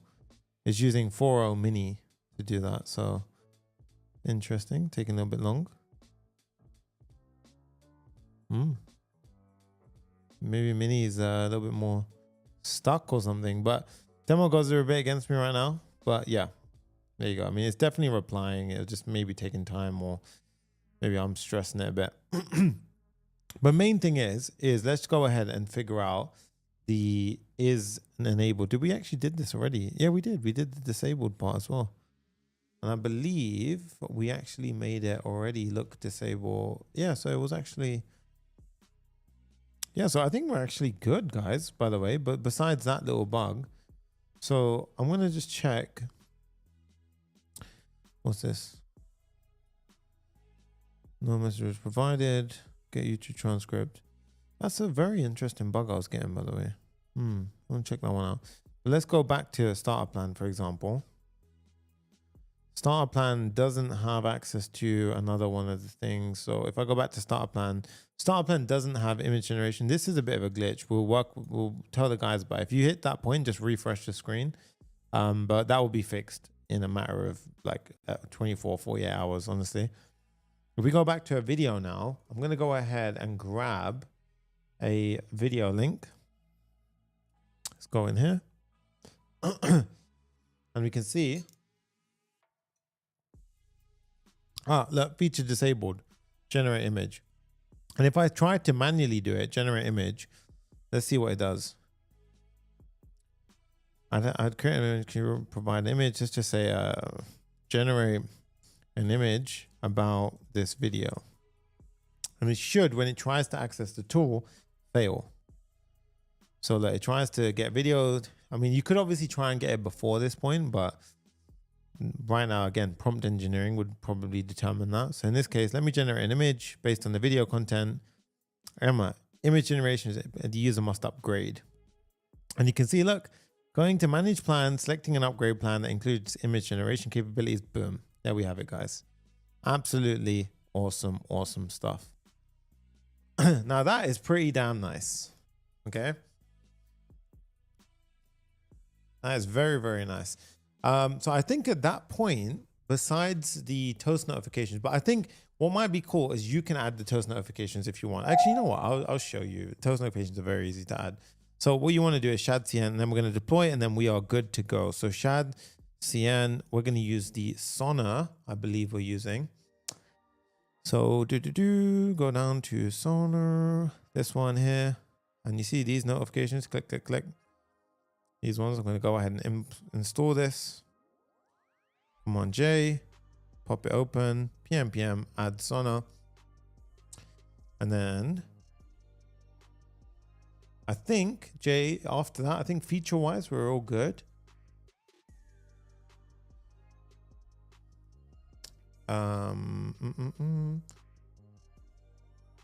Yep, so we've done that. Now, the toaster, I'm going to go ahead and pull in like so. So we go to our layout.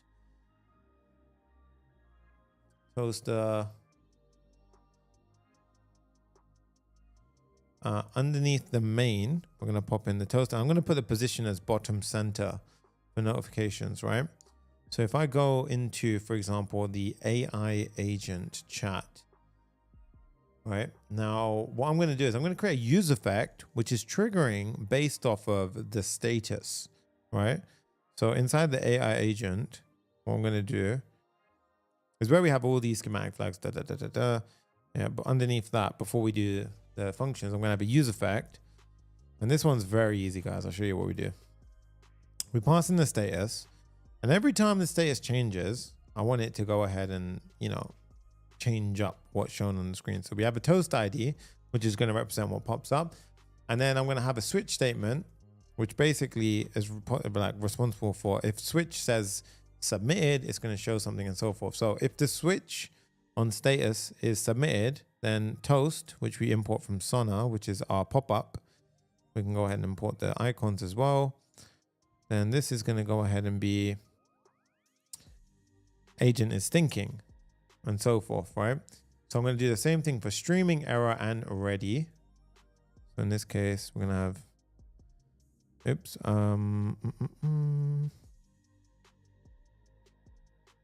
and now, guys, this will go ahead and dismiss means it will shut it down once it comes back.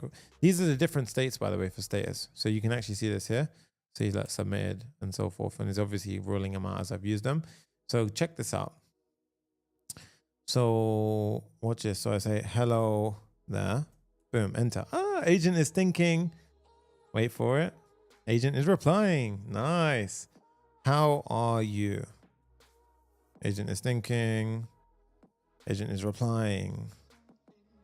Generate title. Agent is thinking. Agent is replying. I need the auto scroll to work. So you see now, obviously I keep having to scroll down. So what I'll show you is a little trick for the scrolling. So in AI agent chat now, very nice little trick. It's subjective as to how you want to do it, but what we can do is we can have a bottom ref.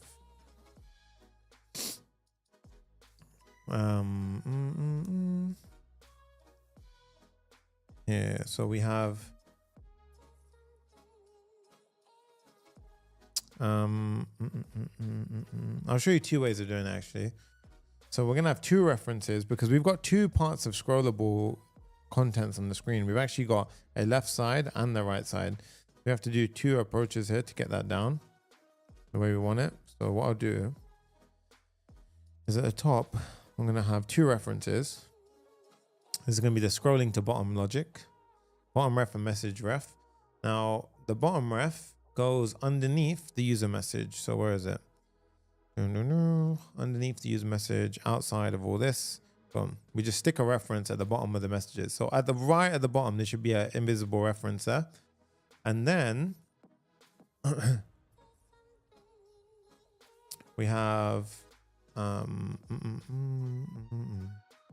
message container ref, which is going to be the top reference. So the actual div surrounding the flow overflow, where is it? Overflow, this one. So it's actually this one here. We're going to attach a reference to that. Okay. Now the reason why we do this is because what we do is we're going to add another use effect.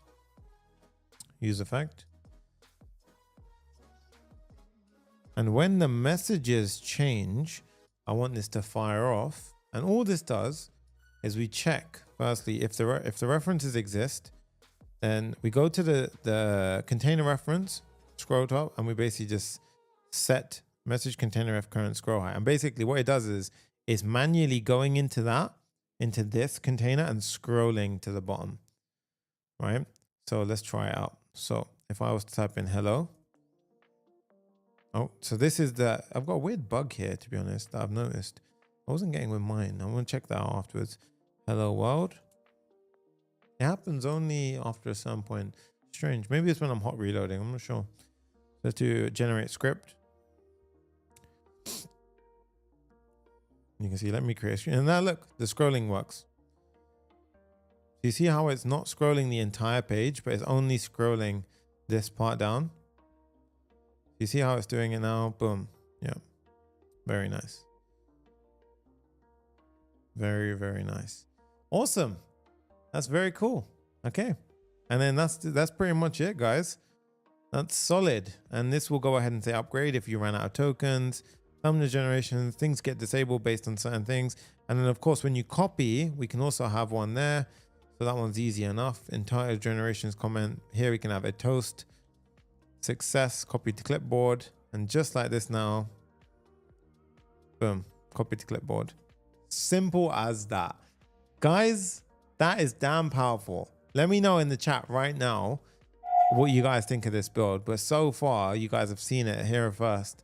This is a full functioning, trackable AI agent, right? This is absolutely awesome. So Sharon goes, provided I don't face any implementation issues, I have a super cool feature that I'll be adding for tomorrow. It's going to be a long day. I love that.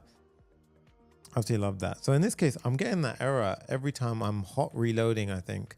So I think the problem is it's not actually in the code. It's because I'm hot reloading a module, which your user will not be doing. So that's something to bear in mind. So that was kind of a corner case. Whereas if I'm coming fresh on the page, then there you go.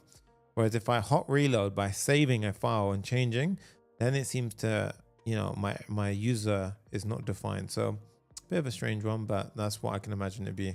So let's go ahead and deploy this right now and get it up and running. So what I need you to do is go into your environment file. So right now I'm inside of my environment file. I'm Control A,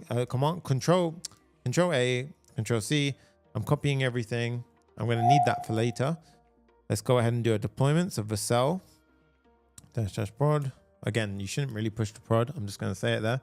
You should not push the prod. You should push firstly to the preview environment and check it. But you want to go into your inspect, click open.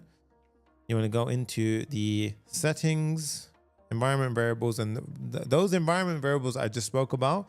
You want to paste it in here. So I'm pasting it in, and I'm going to go ahead and show you right now so you guys can see. See, I've pasted in all the keys, and then I'm going to go down to the bottom and click on save. So you guys can see here, save.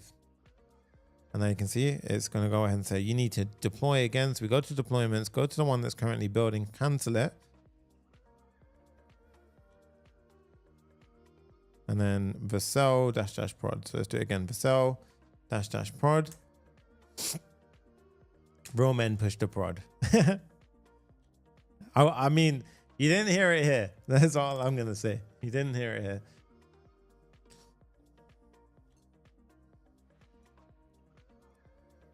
Now let that go ahead and deploy. But with that said, guys, I'm going to run through the features that we did today, run through everything. And then of course, tomorrow is when we have the entire masterclass. So your goal is to literally slog it out today, get this done, right? And it's going to blow your mind because all of it's going to come together and you're going to have fully functional, literally, this is a fully functional AI Agent SaaS app. You guys have seen it here yourself. We have usage tracking. We have everything in the mix. We have the ability to change your plans, upgrade, downgrade, all of that goodness with the whole focus. You never saw me once touch a webhook. That's the incredible thing about a schematic. That's why I love it. Honestly, it's so, so good. Right. So in this case, if I leave, you know, I didn't upgrade, there you go. We've got invoices. Everything's perfect the way we wanted it. Fast, efficient, effective websites. It's just incredible. Honestly, in my opinion, this is incredible. Like you could build a full-fledged app so nicely, so quickly. And you saw minimal code, to be honest, based on what we did. Okay. So at this point now, also, no, it's above my head right now. This is Jay subscriber. Interesting. Jay, was you not subscribed? What the hell? So let's go ahead and see what this is doing. Let's inspect the build. Let's go ahead and say build logs. So this is fine. This one is not a problem. That one will be completely okay. Let's let that one do its thing.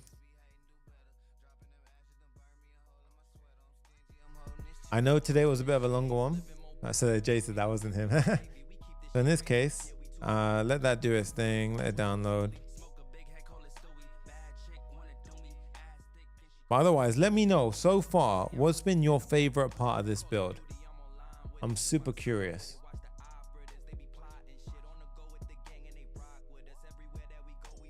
I'm gonna go and copy another video. Let's just do, while we're waiting for that to deploy.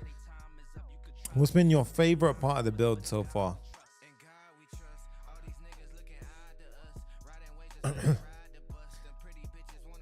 So in this case, we've got that transcription looking awesome. It's analyzing the video, amazing stuff. So while that's happening, so Yatish says tool calling, amazing stuff. Everyone else, let me know. What should have been your favorite? Man, this AI SDK is so powerful, it's breaking my mind. Yeah, I told you guys, the Vercel AI SDK is so clean. It doesn't, LangChain and LangGraph can get very complicated very quickly, whereas the Vercel AI SDK, so nice. And the streaming just works out of the box. So your boy went out of his way to figure out all these bits of tech, get them all together and build an amazing build. I love this song as well. Very random little side note, but I just love this track. Okay, now make sure if you haven't already, pull out your phones and tag me in your stories. Remember, at SSSSS Sangha. I'd love to see you guys. If you made it, especially if you made it to the end. Oh, don't we just love it when it deploys the first time? Love that. All right, let's see this. The stream is ending. It will be ending in just a moment, guys. Yeah. Only 3 hours? Yeah. So in this case, let's go ahead and see. I always hate this bit because I don't want it to break. I don't want it to break right now. We go so far. Let's go ahead and give it a chance. Let's click on a random video right now. Justin C. I like his videos. Boom. Let's go into his video. Analyze. I'm logged in already. Okay, we'll go ahead and do this. This is on a deployment. Boom. There we have it. Now, I guarantee that my call might fail, my tool calling fails. So this one, agent is thinking. If it goes over 10 seconds, I have to change it on the back end. So this one is working right now, but if it lasts longer than 10 seconds, well, firstly, boom, that worked. But let's see, I don't know if I've already changed it, but you guys might run into this, so I want to fix it for you. So if you go over here before we carry on, settings, functions, and change your function max duration to 60 seconds.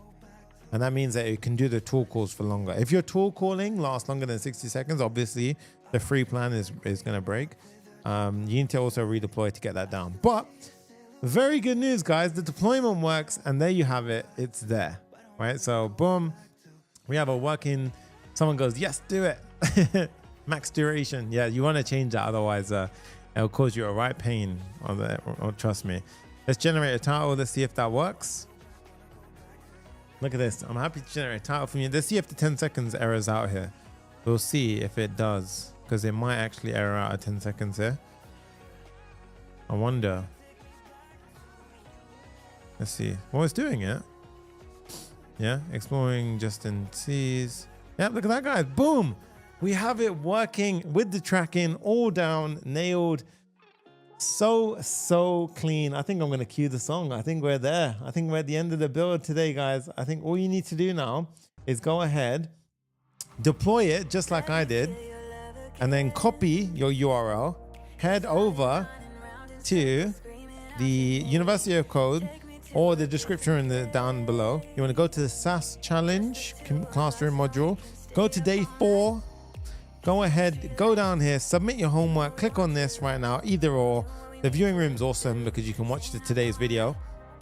So this is me literally live right now. Look at the inception, right? And then you want to go over here, click on name, email, bam, throw your link in. Don't throw, okay, yeah, throw that in. And then you want to go ahead and implement these, or, if you've done that, perfect. Any bonus features and submit. Guys, please do not give up. I want to see winners in this challenge. You're already all amazing for being here so far, but I want to see people making it all the way to the end because you're so close, and I want every single person to make it to the end point. So that way I can not only give away prizes, but so you guys can understand just how powerful this is.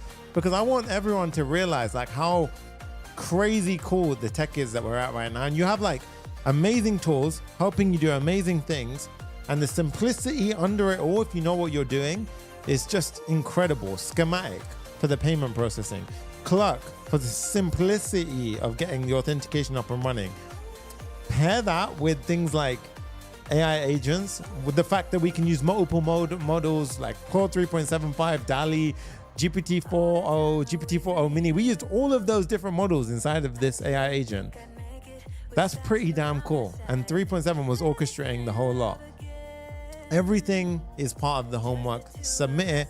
And remember, guys, I'm going to see you here for day 5 of the challenge. Day 5 is the grand finale, guys. It's where we go ahead and give the entire training. We announce all of the winners. So as long as you can get your homework in before then, before the live time, I'll say up until 2 hours before live time is your crunch. That's the ultimate crunch. That's where you're going to get the best chance of getting the bonus points. Go ahead, get the homework done. And then, yeah, tomorrow's going to be an absolutely banger of a training. Make sure you're there, and I will see everyone in tomorrow's video. Stick around and you're going to get all of the source code for tomorrow. Plus, I'm going to open the doors to Zero to Full Stack Hero, our flagship course and community, with an offer that you just simply cannot refuse. All right, so there's going to be so much good stuff as well. Sterling Code says, thanks a lot, Sonny, for all of this. You gave us complete company. We just need to do the homework huge and be creative. Exactly. Abdul goes, I'm working on adding another feature. That's what I'm talking about, guys. Add all your features in. I look forward to seeing your homework. And as always, it's your boy Papa React, aka Sonny, and I will see you in tomorrow's day 5 of the 5-day AI SaaS challenge. Let's get it. Pow.